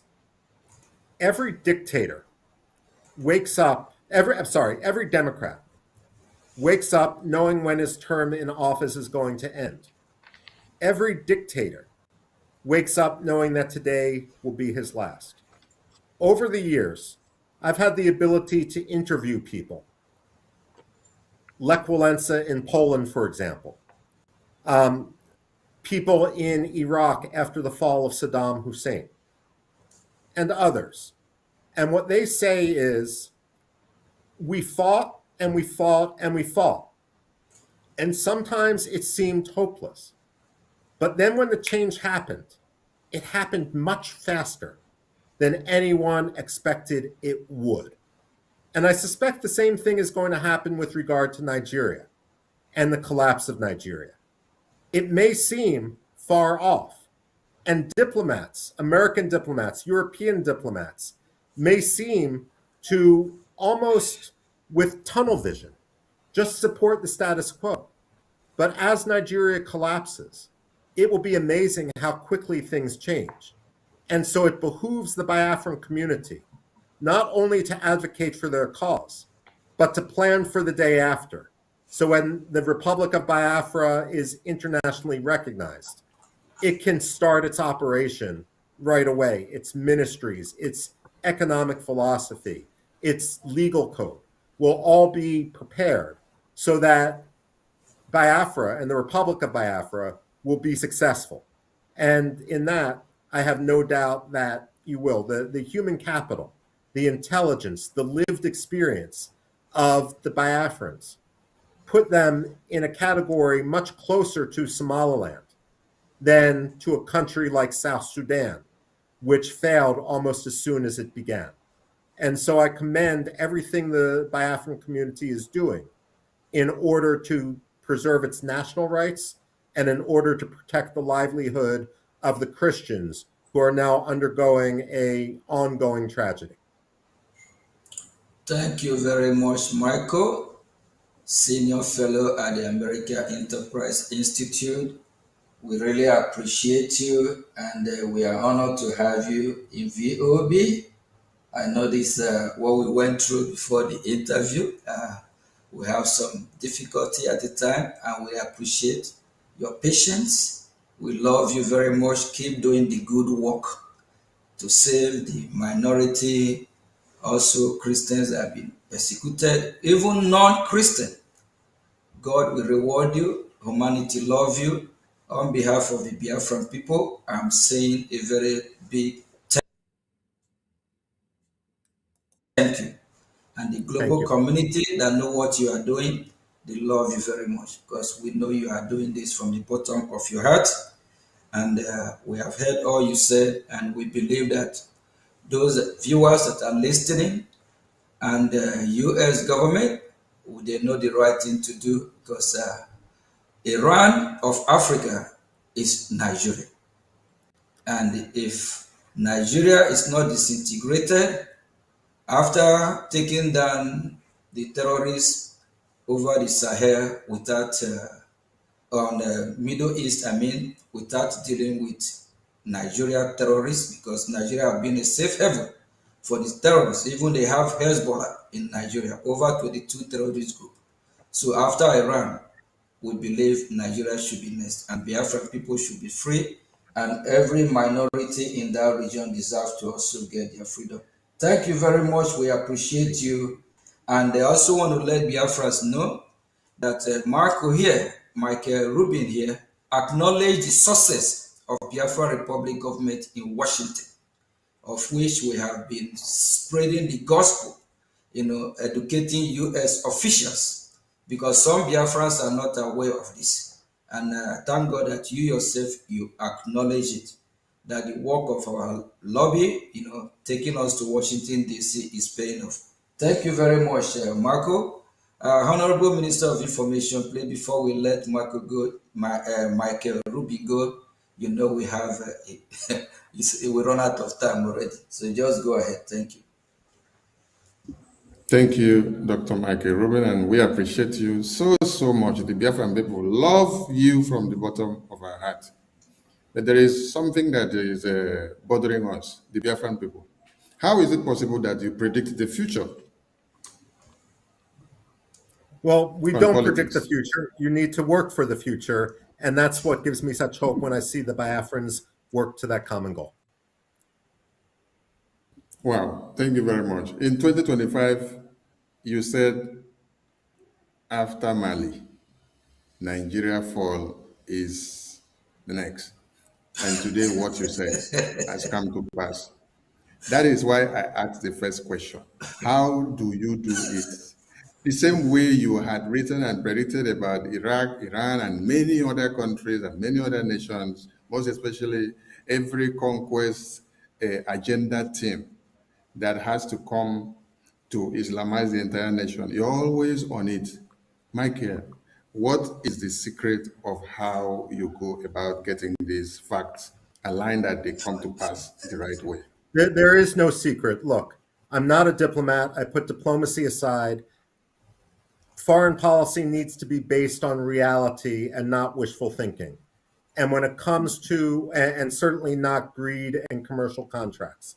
So when it comes to Alexander Stubb, it's clear that he's motivated by commercial contracts. When it comes to Anthony Blinken, there was too much wishful thinking.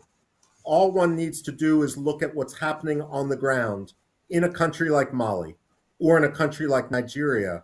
And then that's the only thing which you should base your analysis on, even if it makes people, even if it's uncomfortable, even if it makes officials in Abuja uncomfortable. You only need to work in the realm of reality. And that's what I try to do. Thank you, Michael. I did ask one very important question to our previous guest, and I'll also throw it to you. Is it advisable to reintegrate Boko Haram terrorists or Islamic jihadist terrorists into the military formation, because this is what Nigerian government are doing? No, it's not wise. It would be self-defeating, and ultimately it would be laundering terrorists. Those who are in Boko Haram should be held accountable for any violence which they perpetrated, and those who were kidnapped into Boko Haram or who may not have been directly involved in violence should be rehabilitated, but not under arms in the military. And countries like Rwanda and countries like Morocco both have experience in how to accomplish this. The one thing one should not do is put them in the military when they have been indoctrinated into the ideology and into the extremism of Boko Haram. Thank you, Michael. I leave it there because of time, and we are so happy to have had you on the show. Thank you. Prime Minister, over to you, sir. Yeah, thank you very much, Mike. Really appreciate, and hopefully in near future, we have you on VOB again, where we might you might have more time, because your word and your insight, your knowledge is encouraging, it's uplifting. Thank you very much. God bless you. Thank you. Yes, Biafrans, for those of you who are still around, we have come to the end of this program. It is exactly 3 hours, 26 minutes, and 43 seconds. And the time now is 2:45. So we have really spent time going through this very wonderful interview and meeting with Dr. Michael Rubin by our Prime Minister, His Excellency Mazio Genkere, and our powerful Information Minister, Mazi Soni Akbarawa, and my humble self, Betty Adabiafra, that is always wishing that Biafra comes today, tomorrow, though it is not going to be easy, because it cannot come now or tomorrow or next tomorrow. Nobody can predict the time.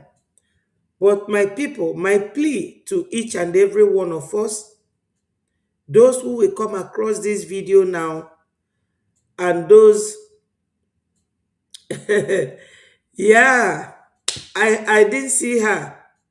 I didn't see her. She's supposed to be here today, but she's not here. Maybe tomorrow again. Thank you. I have asked Nsi McAnthony, but he didn't give me any response. And they will, David, oh, my brother, oh, I haven't forgotten you.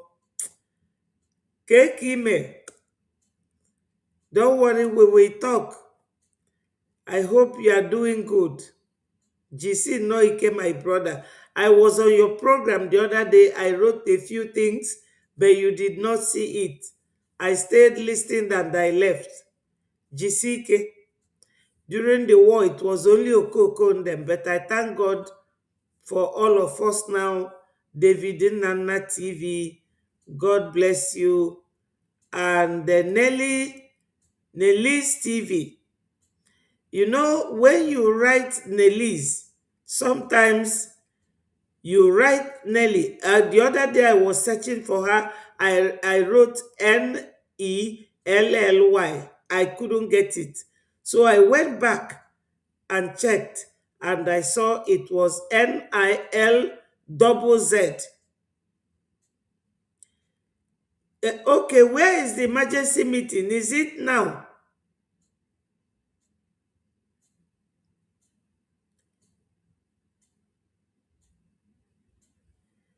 Please, David, is it now? When is the emergency meeting?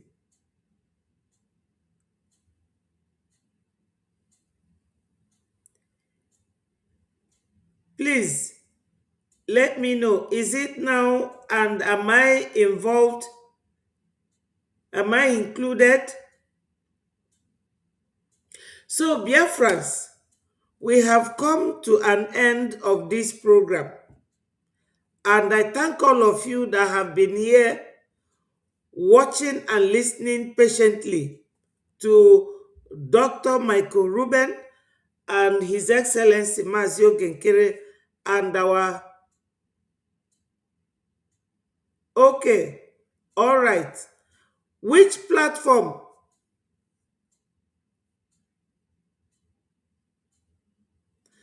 So, my people, I will see you, please God, tomorrow again. Tomorrow will be Wednesday. If you don't see me tomorrow, it will definitely... Okay, all right. Thank you.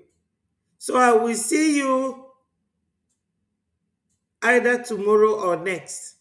God bless each and every one of you, and all must continue to hail Biafra, peace, progress, unity, and equity. Ndewo, my people, I love you all this much.